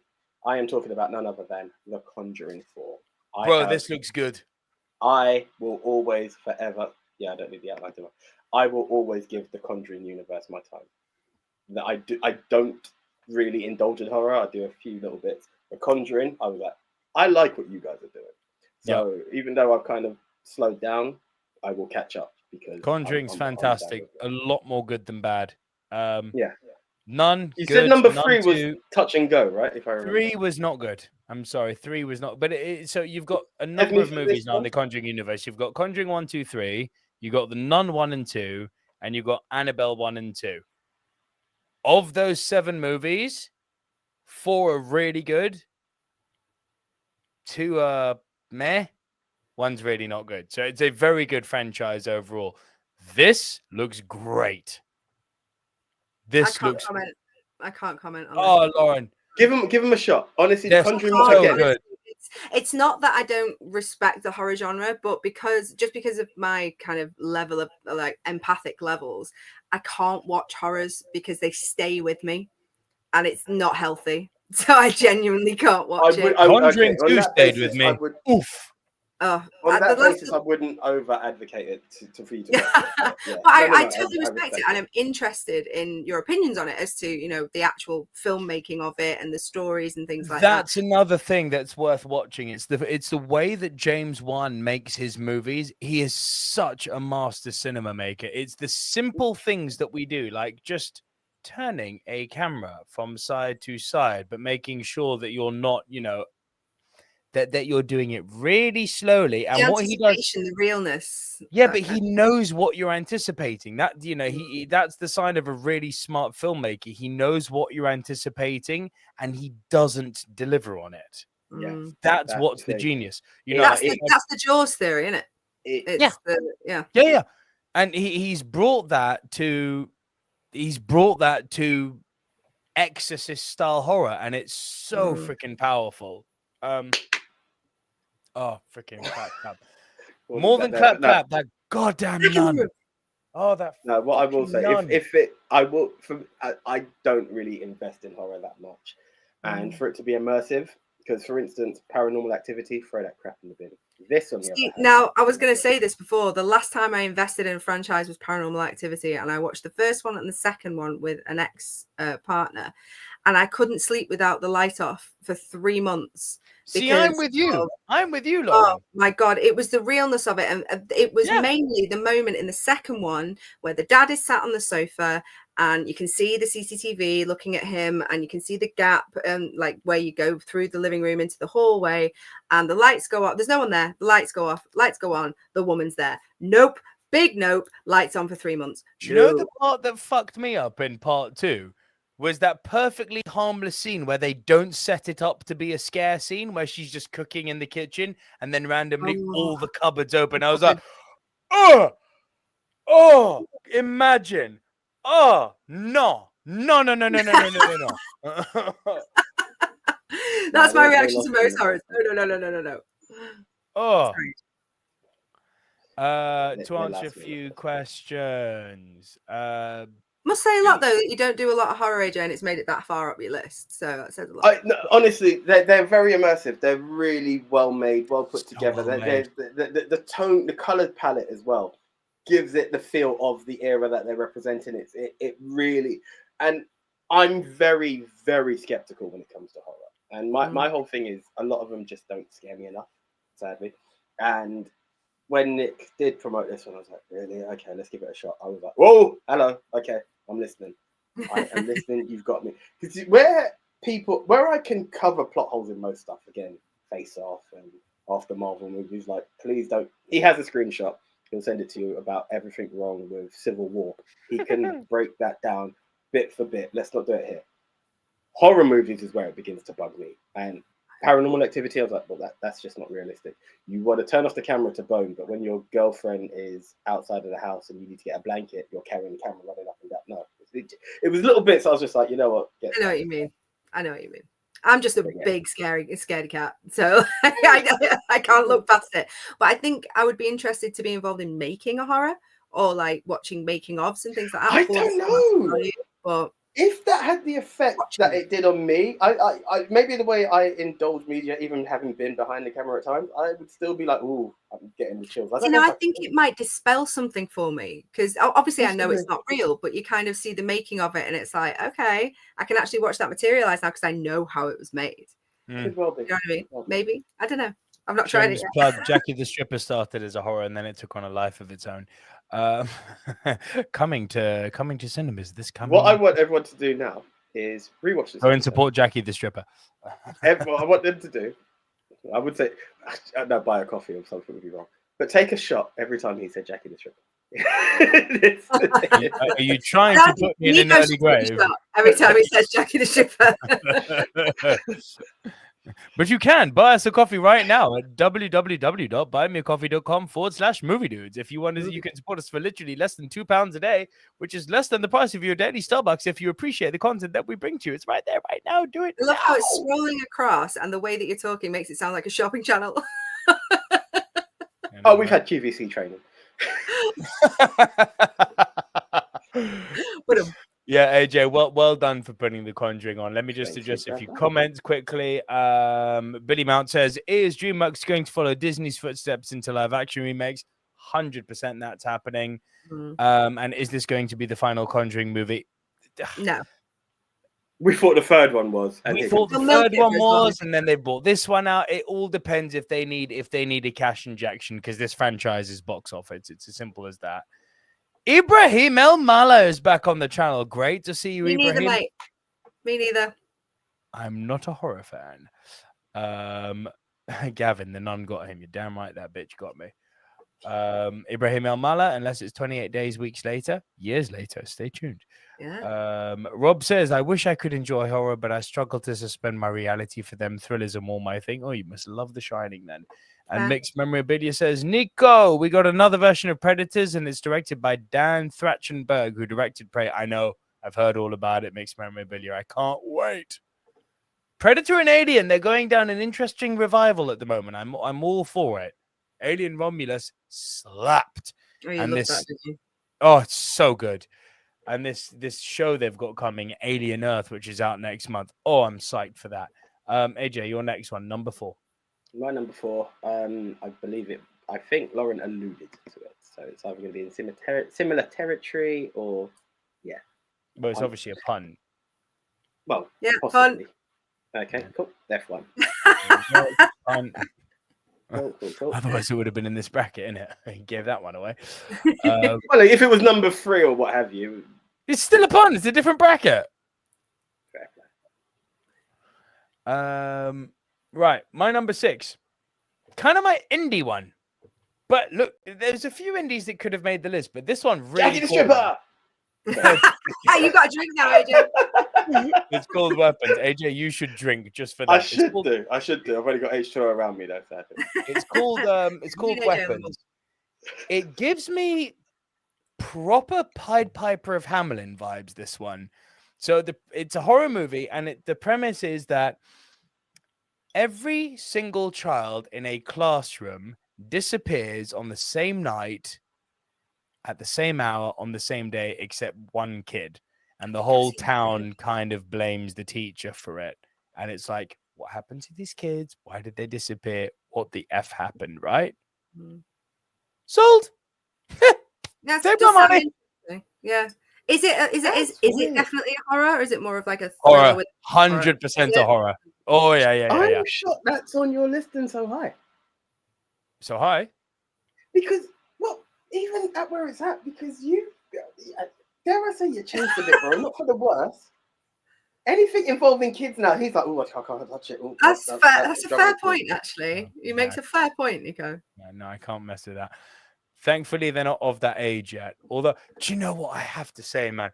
Leia and Cosmo are not even close to the age of that kid in adolescence, but that series messed me up something wrong. I think that messed everybody up, to be fair. Bro. I don't even have kids, and it was very Bro. I'm like, I have to send my kids into this world? What? Why does the purple heart mean horny? No, it doesn't. What the hell?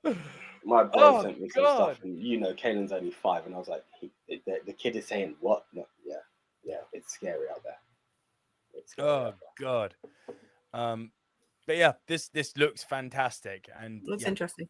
The premise of these kids disappear, obviously, as you've literally just alluded to why it's getting all the right points for me, because that's a nightmare for me, right? My kid disappearing. It's like nothing beats that now. I'll fuck the nun up anytime. My kid disappears. That shit's scary. Like, yeah, it's more real, isn't it? So it's, yo, Vala, come at me. I'll fuck you up. But like the kid disappearing, it's like, oh no.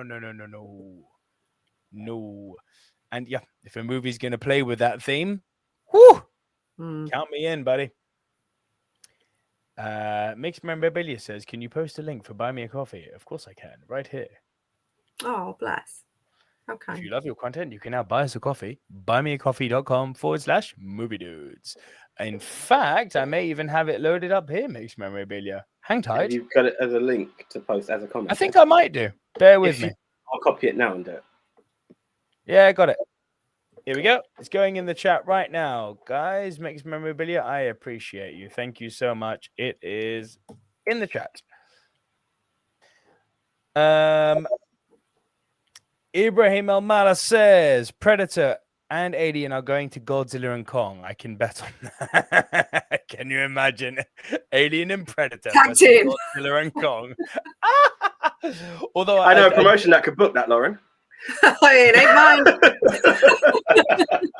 Although I do think that we might be getting an Alien versus Predator crossover again at some point, only this time not shit.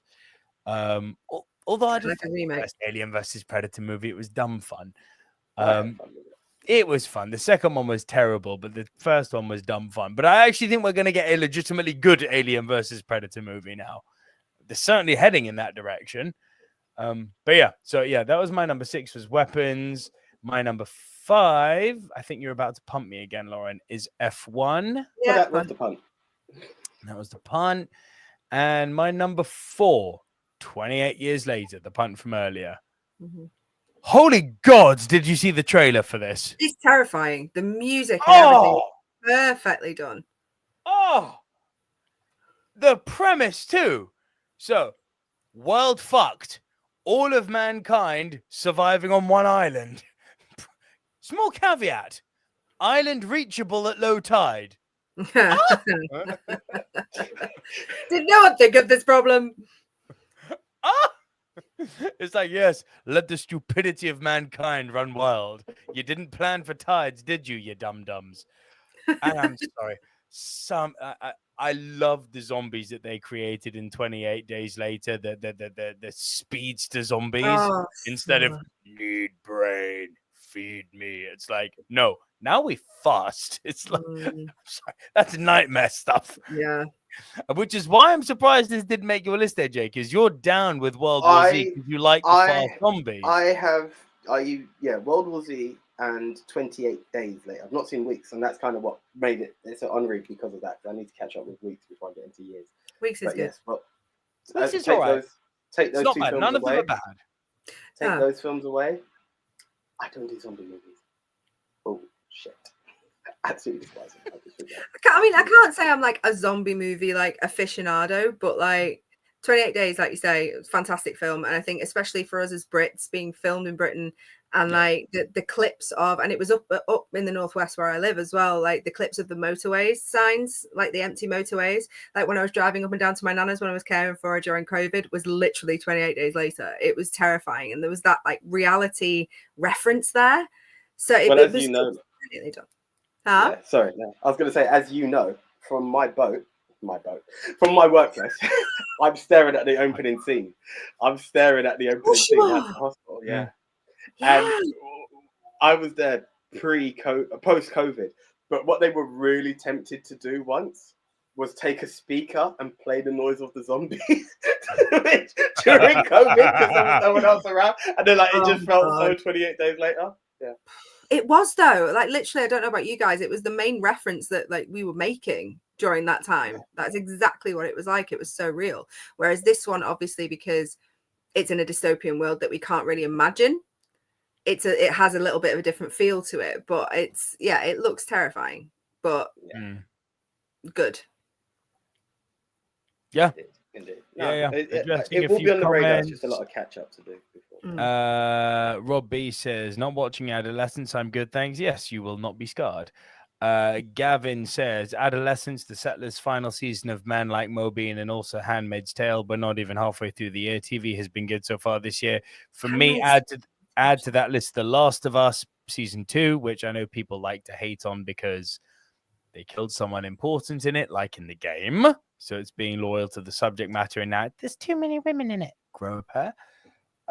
And I would also advocate Daredevil should be in that conversation.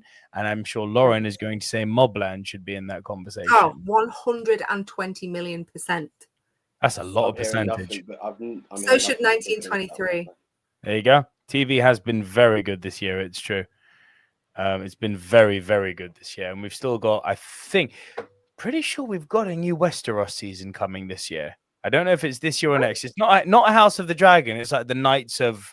I know which one you're about. The Knights of the Red Keep or something like that. I know that there's another one coming. Billy Mount says, Nico, I'm scared that Ridley Scott will axe the AVP crossover. He might, but we live in hope. And then Billy Mount says, is Jim going to be a zombie in it? See, this is what I was talking about earlier, right? Everyone thinks that zombie that people put up is Cillian Murphy. It's not Cillian Murphy. And like Danny Boyle's wife, she warned him. I was going to bring it up one more time just to show it for anyone who missed it. There we go. Yeah, that's not Cillian. Looks like him. Seriously, looks like him, but it's not really Cillian. Offensive, but it does. Just to go back very slightly, A Knight of the Seven Kingdoms, the Hedge Knight. Is that the one you're about? It just says 2025 at the moment, but not exactly when. So it could still be coming this year, Lauren. I think when that comes around, it might be time to do weekly reviews again. Oh yeah. I wanted to do them for Daredevil and for Last of Us, but I was like, you know what? It's just a lot. It's just a lot. It's just a lot. Right, so that was my number 4. So Lauren, over to your number 3 then. We are now trading one apiece, guys. Excellent. So this will round us all up. So number 3 is F1 for me. Oh, perfect. And it was actually top of my list for a while until I remembered the other. Well, found one and remembered the number 1 I've got. I'm a huge F1 fan, so I'm really, really looking forward to this and watching Drive to Survive, watching the F1 season and seeing Brad Pitt in and out and the filming going on and stuff.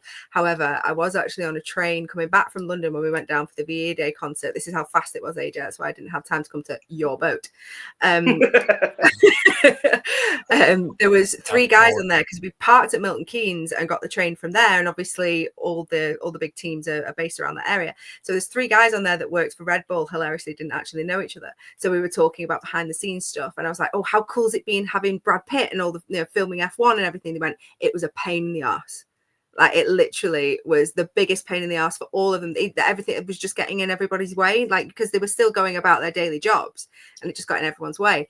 And apparently Brad Pitt, everyone was so used to seeing Brad Pitt around that he could just walk in and out of all the garages like all the time and no one was saying anything to him. So he could easily have just been a spy for somebody getting everybody's secrets and stuff like that.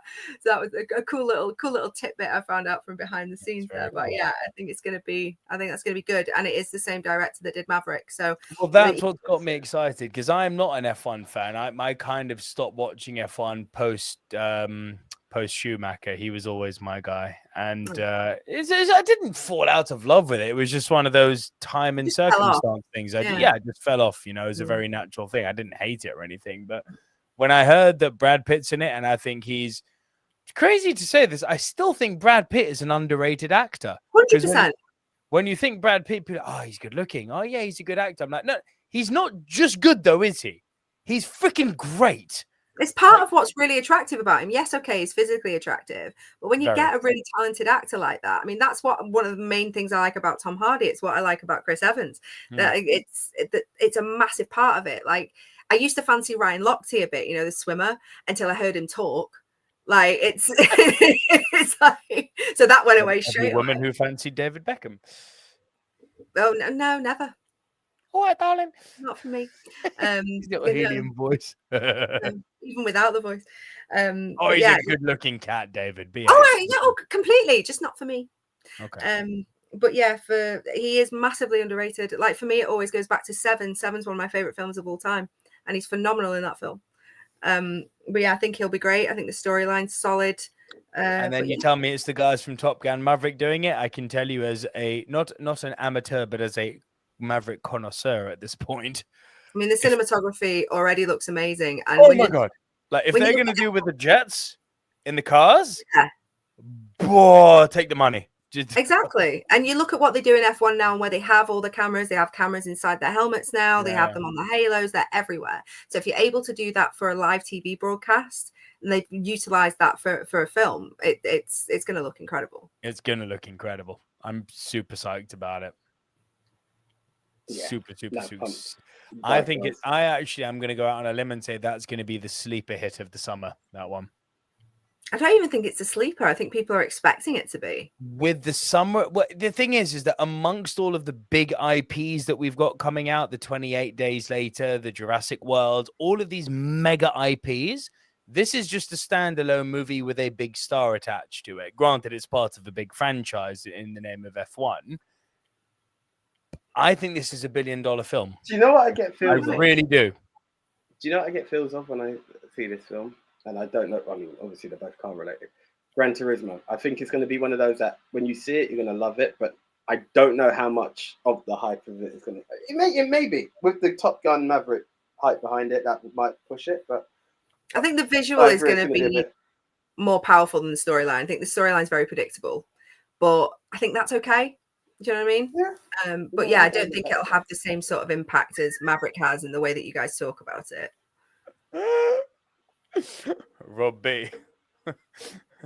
Okay. So it's Brad Pitt. That don't impress me. Very good. Comment of the evening. Very good. Very good. Billy Mount wants to know, Lauren, isn't Emilia Clarke part of F1? Don't think so. Hold on. I've got the page open actually. And then Gavin says F1 isn't on my watch list, but I hope it's as good as Le Mans 66. I believe that was Ford versus Ferrari, which was great and not Rush. And then Gavin, Rush. I haven't seen Rush. And then Gavin says Brad Pitt really showed up so many guys in Once Upon a Time. And he really did. Right? Yeah. So good. So good. Ibrahim Elmana disagrees though. Gavin, come on. Do mean he showed up so many guys. It's about DiCaprio. He was good at that. The flamethrower. Right. So that was your three. AJ, your three. Right. This one is another one that I think might be a Yeah. I nearly put this one on. Yeah, this one looks interesting. This is Austin Butler in a Darren Aronofsky movie. Mm-hmm. All it says at the moment is a former baseball player finds himself immersed in criminality in New York in the 1990s. Austin Butler, Zoe Kravitz, Regina King, Matt Smith, Liv Schreiber, Vincent D'Onofrio, Bad Bunny. There's a few people. I love Liv Schreiber. Love Matt Smith, and none of that matters. Darren Aronofsky, take my money. Yeah, it's such a satisfying name to say, isn't it? Aronofsky. No, Darren Aronofsky. It's like no. It's wonderful. Yeah, there's not much on this film, but there's literally nothing on this film. Great, what you said sounds great. Yeah, exactly. The cast, the director, and the small premise has me really excited for it. AJ, bring the image up again. That is Matt Smith with a mohawk, isn't it? Yeah. Bring it up again. Yes, it is indeed. It is indeed. I just straight away you could see it was 90s, so I love that aesthetic straight away. The nostalgia. Indeed, the good time. Because we're all so young.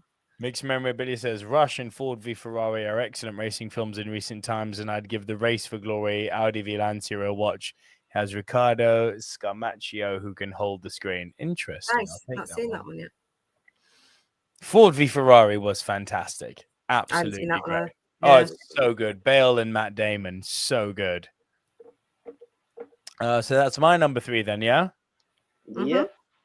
I think I'm about to be punted. Fantastic. Hold on. Slow down. What? You just did your number 3, right? Oh, yeah, sorry. I thought you were just... it again. You're ready to pump me. Fantastic Four. So, yes. There we go. There we are. It's back to me. Yeah. Okay. So my number 2 is Materialists. Now nearly made my list. I'm a big fan of rom-coms, and plus again Chris Evans, and Chris Evans in a rom-com. You've got me. Also Pedro Pascal. And Pedro, I love Pedro Pascal, but in a like brotherly kind of, oh, you're so cute kind of way. He's the internet's uncle. He's literally the internet's uncle. Dakota Johnson, I don't mind. She's very vanilla for me. She's like a blank canvas. You could just kind of put her in anywhere, and she doesn't really particularly do anything special, and that's nothing. I know. Against her. Shades of Grey, right? Yeah, I was gonna say you're. Is she not also in your franchise? She is, but I just think I like the books and like the stories. For me, I didn't like the casting of 50 Shades of Grey. No, for me, Jamie like Dornan. many things in that movie. Jamie Dornan didn't do a bad acting job of it, but he wasn't Christian Grey for me. But I don't mind. Jamie Dornan was. Hang on. Hang about. Who the you knew this, right? Yeah, it's Jamie Dornan. Yeah, now he's got me questioning myself. I'm sure it was. It is. It is. It should have been Henry Cavill for me. So who the? That's just my dirty mind. Who in the name of rat shagging ass am I thinking of? Because I said earlier Jamie Dornan to play Bond. I absolutely... You know what? When you said that, and I was not the butt munch from 50 Shades. Yeah, it wouldn't be a bad one, though. He's not a bad actor. He just wasn't Christian Grey for me. Like the way that Christian is written in the books, it just didn't fit for me. But like I say, with Dakota Johnson, she's one of them. She's the same in everything. But I don't mind her. You know, I haven't got a problem with her. But Chris Evans, Theo James, mother F. That's who I think. Is that who you were thinking of? Theo James. He'd be a good Bond. He's a good-looking cat. There you go. But yes, that Jamie one. Dornan. I just think it looks fun. So the synopsis for that is: a young New York City matchmaker's lucrative business gets complicated as she finds herself torn between the perfect match and her imperfect ex. Typical rom-com. You know what's going to happen. It's predictable storyline, but a nice, safe, enjoyable movie. Cool. No, I am actually Chris intrigued by it. Always surprises me when he does dramatic roles. What was that movie with him and McKenna Grace, AJ, that we both love? Oh, that's my favorite film. The one with she's a genius. Gifted. It's so good. And he is so pretty in that film. But it's Captain America. It's a great film. There's another film that I always forget the name of, and he plays this really troubled lawyer with a drug problem, and he basically commits himself to, I think, disproving someone's guilt or something like that. But it's really powerful, and it's probably his best acting job. I cannot remember the name of the film. I always forget it. But again, underrated actor, even though obviously he's very famous. Everyone knows him as Captain America, but he's a very adaptable actor as well, and that's a very attractive thing. He was one of the few good things in Knives Out. I'm not a big fan of that film, but I thought he was great. I like that film a lot, but I thought for me, Daniel Craig. I always guess who done it, and I disappoint myself with it. It's not a brag; it's really annoying, and I thought it was too obvious. Did you guess The Usual Suspects? I don't remember, if I'm honest. It's a long time since I've seen that film. But yeah, anything like that, I tend to guess. But it was so obvious that for the majority of the film, when we were watching it, we were like coming up with theories and ways that it could be other people because it was so obvious. I was like, it can't be him because it's way too obvious. Yep. I thought that was such an overrated film for that very reason. But there was lots of other things I liked about it too. But yeah, there's another one of those. Chris was the highlight of that film. Really good. Mixed Memorabilia says, Lauren and fellow F1 fans, have you watched Senna by Asif Kapadia, who done the Amy Winehouse and Diego Maradona films? Yes, absolutely. It's heart-wrenching. It's so heart-wrenching. Anything to do with Senna is heart-wrenching. Mount says, Fantastic Four deserves another reboot after the misfire in 2015. Mm-hmm. Yep. A very big misfire. Mixed Memorabilia says, live show and I'm cooking chicken burgers. Great. Midnight snacks, mate. Go for it. If you're local, send one this way, please. And Rob says, can we have some love for Lucas Lee? Ibrahim Almala, Chris Evans, eat shit. You can eat shit. You can eat shit. You can eat shit. So that was your 2, Lauren, yes? Yes. AJ, your 2. Yeah, it's either a similar territory or punt. Superman. Punt. Okay, cool. So therefore you figured out my number 2 if you've been paying attention. So my number 2 is the Jurassic World rebirth. Listen, dinosaurs. I don't care, man. Dinosaurs doing dinosaur stuff. They're gonna eat people. They're gonna kick some ass. Dinosaurs. It's fair. Gonna sound like rednecks too. And look at this poster. I said it. The Spinosaurus is back. Hell yeah. And do you know what gives me hope for this movie? Because the last 2 have been so bad. So bad. Like the second one, which is Fallen Kingdom, breed a freaking velociraptor with the Indominus Rex. The Indominus Rex was a cool idea. I thought, if you're going to take these dinosaurs, which are not dinosaurs and are effectively mutants, they literally tell you in Jurassic Park 1, they're not dinosaurs. They've taken dinosaur DNA and filled in the gene sequence gaps with frog DNA from African bullfrogs. They're not dinosaurs. They look like dinos, but to bring them to life, they're basically mutations.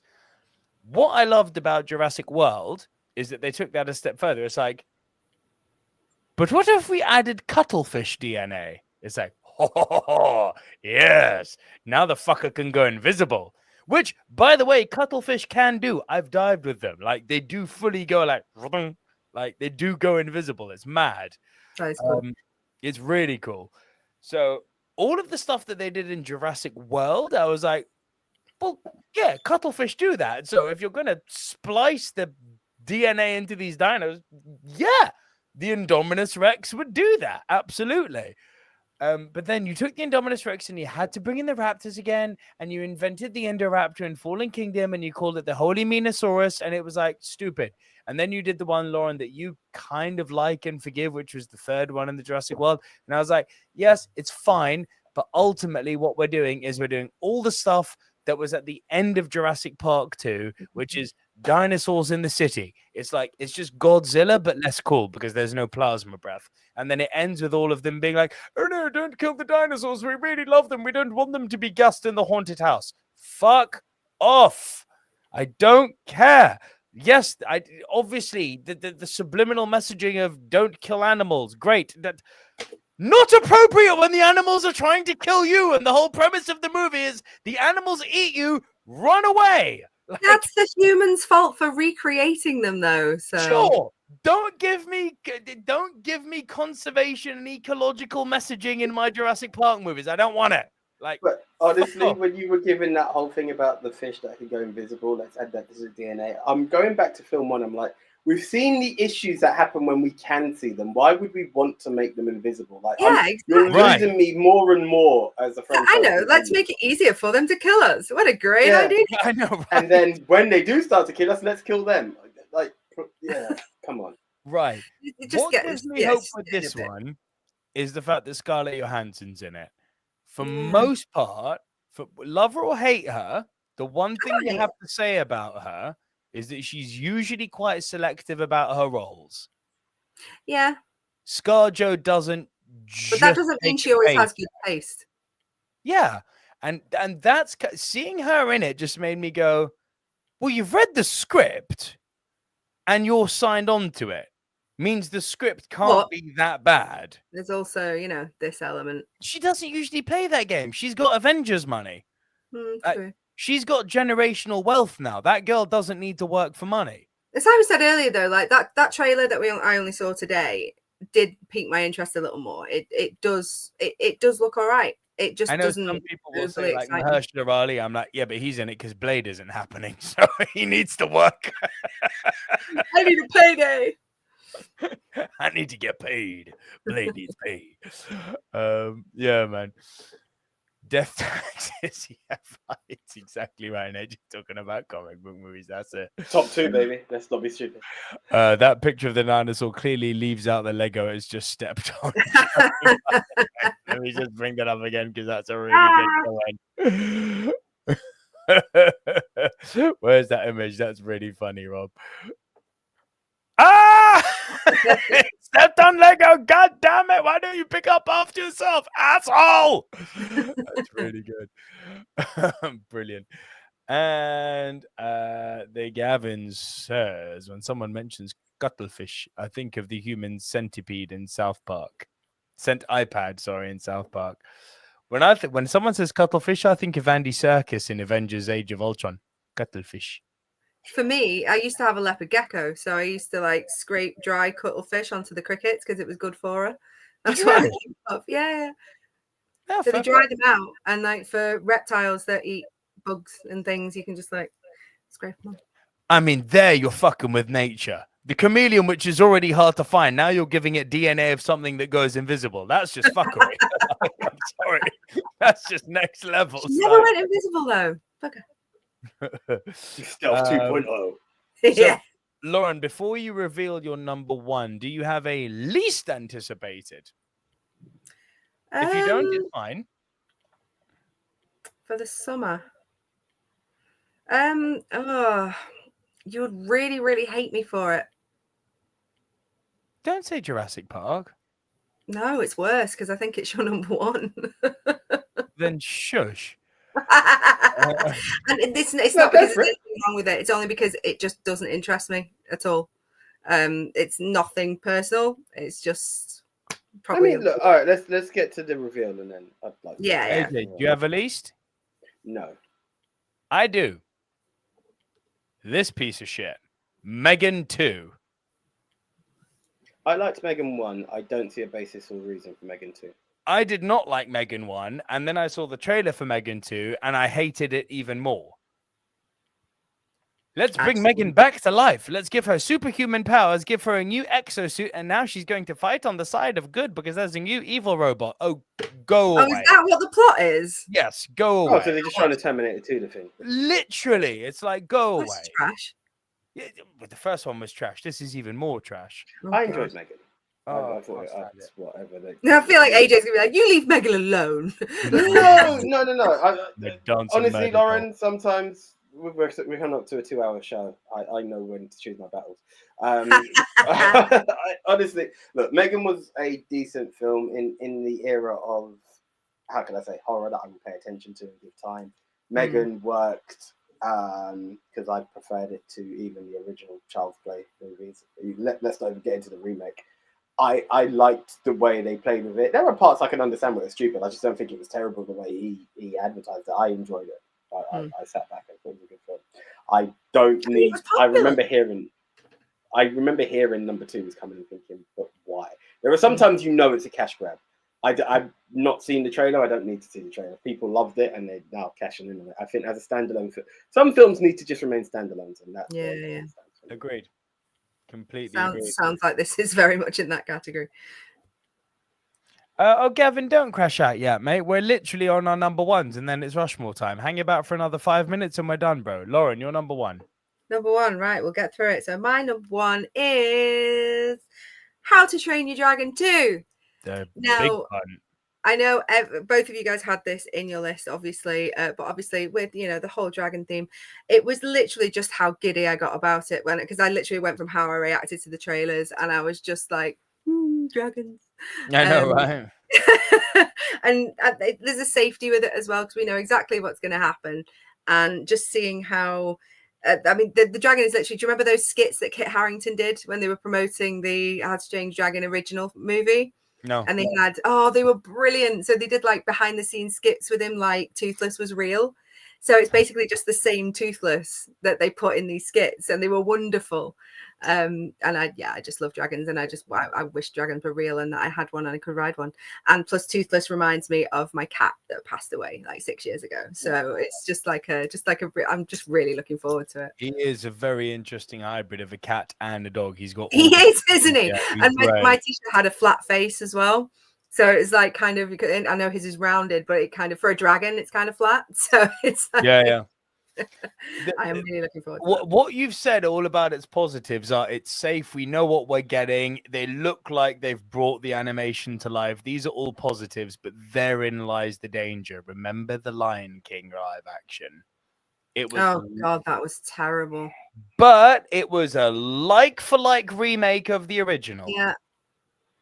The problem, this one I think the is reason with my live action of putting it lower down my list is I was like, you could Lion King the hell out of this. Because it's weird how you can say that the Lion King, and I agree with you, by the way, but it's weird how one would say that the Lion King remake is bad when it is literally a frame-to-frame recreation of the animation movie. But it wasn't the story that was the problem. It lacked soul. It was yeah, it did, absolutely. I think some of the casting was box ticking. And that could have been done so much better. And yeah, the story was never the problem with that movie. It was just it was a shame. It was a shallow shell of the original movie, and that's what this movie is risking. I don't think, just looking, I mean, from looking at the trailer of the live action Lion King, I thought, yeah, this is going to be crap. But with this, just watching the trailer and how it's been done, and even the lad who's playing what's his face, Hiccup, they've CGI'd his face very slightly, even though he does look like him. You can see they've done it just to kind of bring that in. Gerard Butler looks like he plays his dad. Gerard Butler's inspired bringing him back. Yeah, and even just seeing, like, and you know how much I love dragons, but even just on the trailer, just seeing all the different dragons and their personalities, and the little one, and it's just fab. I think it's just going to be fab. It looks like a lot of fun. You're in a different territory though, Nico, as well, because Lion King has to honor what a lion cub looks like and what lions look like and what XY. This one works off the premise off of what a dragon from the Dragon World it looks like, and it also allows it to be that bit more animated, because we can't be like, oh, a dragon doesn't do that, because there's nothing. It's more creative. Yeah, you can have that more creative freedom. Sure, but I think that's more of a like creative decision that you're talking about. For me, where this movie will win or lose is whether it has the soul of the animation. But I'm saying it allows you to inject more soul in it, because where you're trying to do there's certain things that animated Simba can do that computer generated Simba can't do. That makes sense. There's more restrictions on it, because when you're advertising live action, even though we know it's not, it has to be as true to nature as you can be. Whereas when you're taking a dragon, you're allowed to be a bit more creative. I personally believe. I could be wrong, but I think that's a fair point. I do think that's a fair point. But I don't even think it was the animation that was the problem with The Lion King. It was I think it was everything else. Like the casting, the way it was acted, the soul, the lack of soul came from the acting. I thought Donald Glover was a really good choice to play Simba. I was sad that they didn't get more out of him. I thought it was a misfire casting Chiwetel Ejiofor as Scar, and I like Chiwetel. I think Beyonce was the worst casting. Beyonce was bad casting, but why didn't you bring back Jeremy Irons? Just get Jeremy back. He's there. Rowan Atkinson. And right, although John Oliver did good as Zazu, to be fair. Yeah, but you're not going to beat Rowan Atkinson, and he's still here, he's still around, he's still working. Why not recast him? Yeah, it was weird that they didn't do that. Anyway, AJ, you're number one. Yeah, my number one is Hunted as well. Fantastic film. Yeah. For everything of failure that's gone through, and I was torn between my number two and my number one, because AJ does come up with movies naturally. I was inspired. I was actually intrigued and relieved by this film. I thought, okay, you guys are doing right by the Fantastic Four, and God knows they've tried to do right by the Fantastic Four. God knows they've tried to do right by the Fantastic Four. So with that, it's just a case of deliver. Please just deliver on this. The casting looks right. The story feels right. Let's just make it happen. I liked the original one. I liked it. And yes, you mean the Jessica Alba one or the 1984 Roger Corman one? Sorry, the original in my lifetime. Okay. But yes, I know Chris Evans is in it, but that was when he was in his like really annoying frat boy era, so that has nothing. But that's what made a good Johnny Storm. But he's still got one of the best lines in the whole franchise. My God, you're hot. Thank you. So are you. I don't despise it, but I feel look, you think this one was more authentic? I think hell yeah. Look at the design of it. It's I think in the world that we're 60s in, there was just aesthetic, certain of course. flaws. There were certain flaws within the other one, in those two. Number 2 specifically. I actually like number 1. Number 2 was a letdown. You need to make sure you watch Thunderbolts before you watch this. I will do.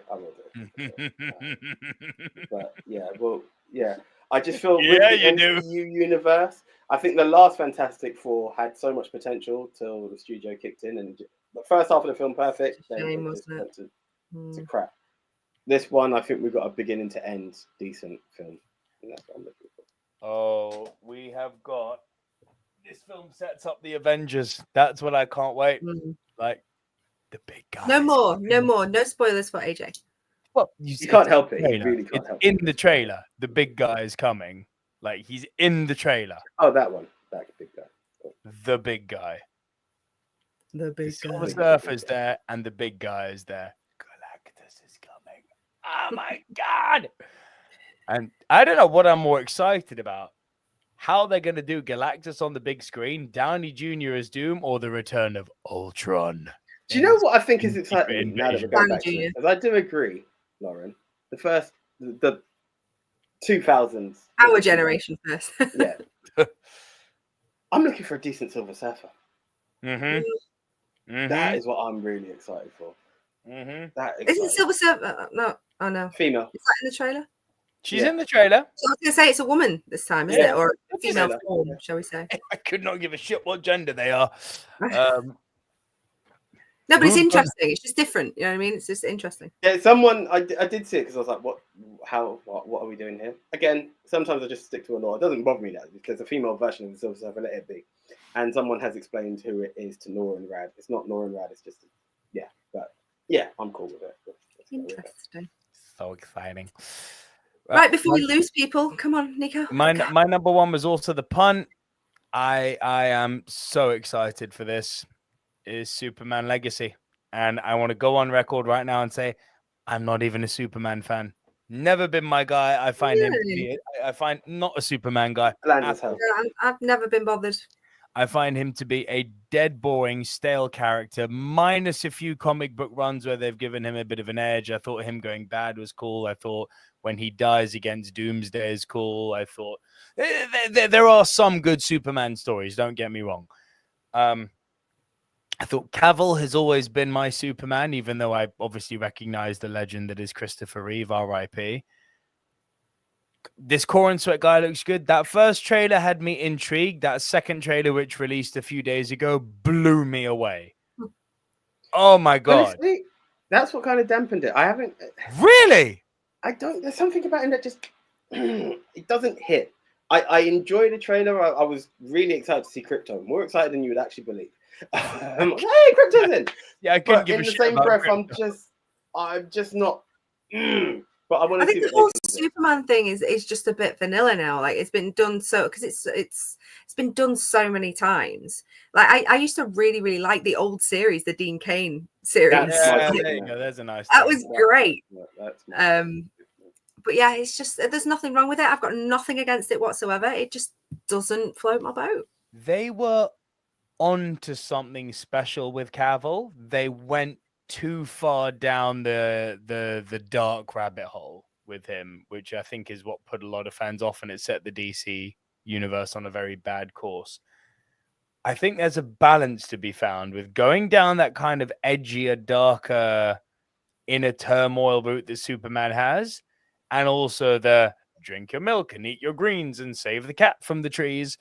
You've got to balance both of those. And what I loved about that second trailer is that it looked like, to me, from that trailer, it looked like they balanced that. Like when he's doing that interview with Lois Lane and he says to her, "You can interview me." It's like, cool, you've set up the whole world. So she knows that you're both Clark Kent and Superman. Super. Love that. And she's now going to interview you, knowing that you're her boyfriend, but she's going to interview you as Superman, but as a reporter who's going to ask you the hard-hitting questions. And you can already see there's a conflict there between them. And I'm like, love that. Character stuff. I haven't seen the second trailer, to be fair. It's great. I'm like, give me more. It didn't work for AJ, but it worked for me. I'm like, give me more of that. Just the first one. Just the images of the guy doesn't overly sell Superman to me. Don't know why. Oh, you haven't seen the second trailer? I know. Yeah, I'm like you, much AJ. better. None of the visuals or anything do anything for me whatsoever. Yeah, I mean, it 'cause shows how little I'm bothered about it. The fact that I didn't even really bother watching Henry Cavill as Superman, and it's Henry Cavill. You know what I mean? Man of Steel is good. Man of Steel is a great I've film. seen that I one. was on the same boat as you. Just didn't care. I happened to have got it as a free Blu-ray when I bought my PS4, and that's why I watched it. And I was like, oh, okay, I was sleeping on this film. The rest of it is just terrible. And this is a guy who prefers DC over Marvel. I'll say that the Snyder cut of Justice League is a good film, but it's 4 hours. Much better than the other one. It's a lot better, but it's 4 hours. Like, yeah. Oof. I can't do it this yet. Yeah, I've Rob is saying it here in James Gunn I Trust. This is it. This is a guy who is on a hot streak. And let's remember, the last movie that he gave us in the comic book world was Guardians of the Galaxy Volume 3, which, along with Thunderbolts, was the best movie of the Marvel Universe in the last 5 years. I know that's not saying much, considering the competition's not been great, but even not counting the rest of the MCU, Guardians of the Galaxy Volume 3 was a really fun movie. Really fun. Who knew I could nearly cry about a raccoon? Not a raccoon. I haven't seen it. I can't watch it. I can't watch it, but I have a lot of admiration for the message they put out there with it. A lot of admiration for it. Here's what I'll say. I think people are putting too much importance on the role of this movie.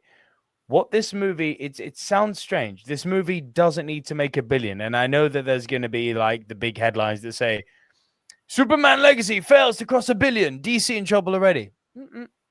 Nope. This movie doesn't need to be $1 billion film.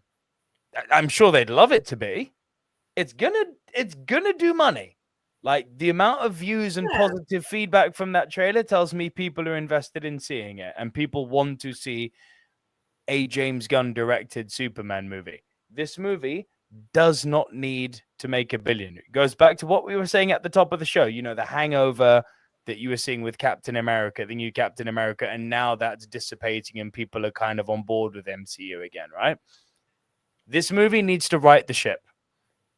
The DC universe was in such a bad state by the end of it. That second Aquaman movie was trash. That second Wonder Woman movie was trash.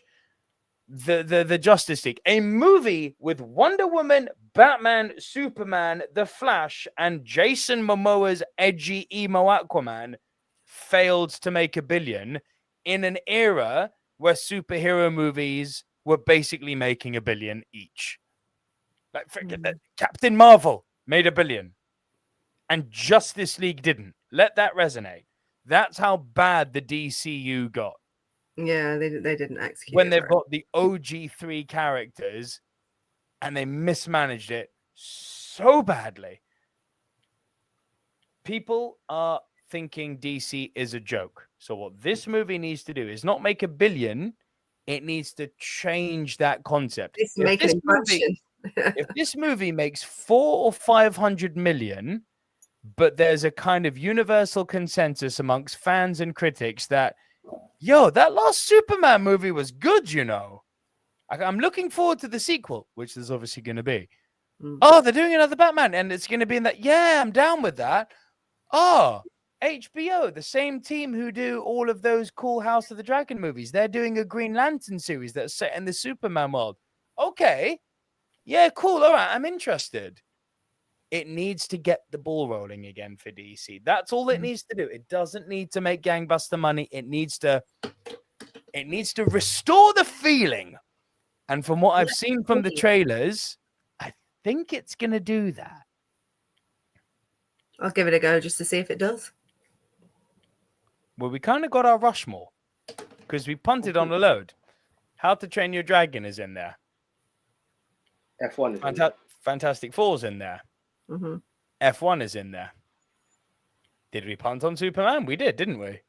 Well, that's Lauren's least, so it's a bit awkward. Was there another punt? Jurassic World was a punt. 28 years later, I think, was a punt, wasn't it?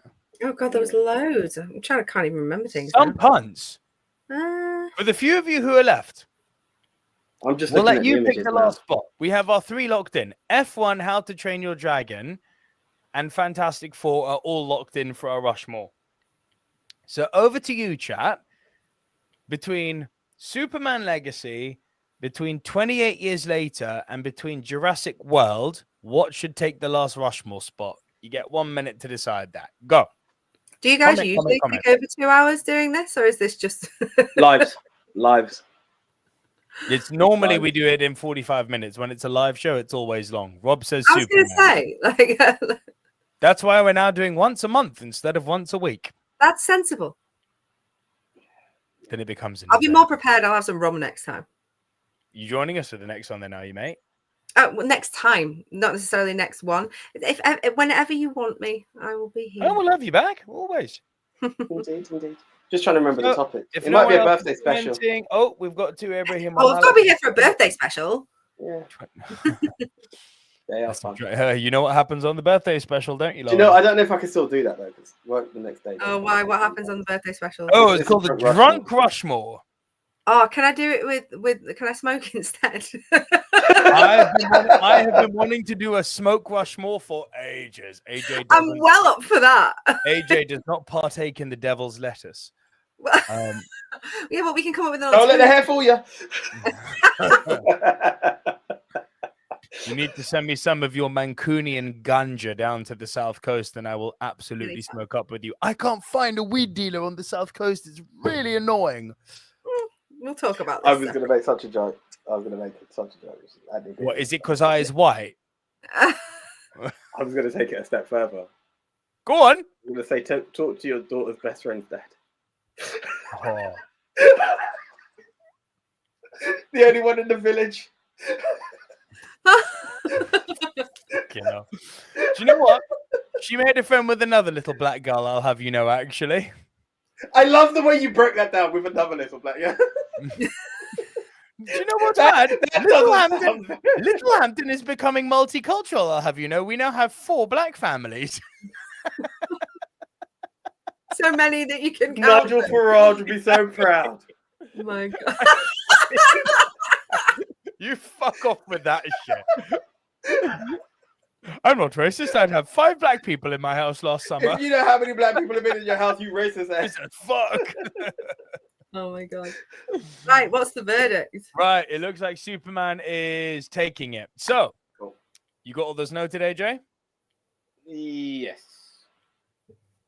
Oh, do I? Yeah, I do. Yeah. Ladies and gentlemen, the official movie Mount Rushmore of our most anticipated movies of summer 2025, in no particular order, is Superman Legacy. Our second entry is How to Train Your Dragon. Our third entry is Fantastic Four. Our final entry into the movie Mount Rushmore of our most anticipated movies of summer 2025 is highly ranked all-round F1. Telling you, man, this is going to be a good summer. Hopefully. Lauren, thank you for joining us. Thank you Really for appreciate it. Thank you, guys. And to all of you in the chat, it's been good seeing you all. Rob, Ibrahim, Mix Memorabilia, Gavin Mann, Andy Hart and Chris Trengove, if you happen to be watching, we'd love to see you again. Marcus, thank you for joining us. RJ Skarenki, Riri Thomas. It's been so good seeing you all. Marcus. Oh, so good. Billy Mount, of course. So good seeing everyone in the chat. Any starred messages? RJ Skarenki said, my top 5 are Mission Impossible 8, I Know What You Did Last Summer, Final Destination 6, Bambi the Reckoning, and Weapons. Gavin Mann says, yeah, I know, but it's literally out tomorrow. That's why I left it out. Because me too. I walked past the premiere the other day. Gavin says, going to have to crash out some films for your consideration. The Roses, The Running Man, Waltz with Brando, Billy Zane, AJ. Das Licht with Tom Twyker, director of Run Lola Run, and Frankenstein with Sugar. Is that Bianco Maggie Gyllenhaal's The Bride is coming out, which is the Bride of Frankenstein. Yeah, I'm looking forward to that. Ooh. And the Gavin says also hashtag Nicoholics, hashtag I'm with AJ, hashtag Lauren at Can, and hashtag Jackie the Stripper. I get to finish Love my you, drink. Gavin. I feel like I need to have a drink now too. Hang on. H2O for the win. There we go. Water sucks. It really sucks. Water sucks. It really sucks. You get older than you appreciate it. Don't start with Adam Sandler quotes now at 12:20 because then I'll be on here another hour again. Guys, 2 hours, 20 minutes. It's been an absolute blessing to be back again. We will be back next month, and we're going to do everything we can to make it live again. So your job, film family, please go and tell people on Twitter, on Instagram, on any platform you're on, hey, next month we're going to announce it on Instagram, we're going to announce it on Twitter, we're going to announce it on our YouTube posts tab. Just let people know. Let's get this film family growing, and we can't wait to see you all. But until then, we're back. Until then, AJ, take us home. Okay, guys, so you know the deal. Comment, like, share, subscribe, tell a friend to tell a friend, and that's what it's all about. And it's been an absolute pleasure, and I would be remiss and an absolute a-hole to not say, Lauren, it has been an absolute pleasure to have had you on here. So thank you very much for your time. I do apologize that it was 2 hours plus. I'm sure that's not what you anticipated, but we thank you and we appreciate it. It was fun. Guys, we are out. See ya. See ya.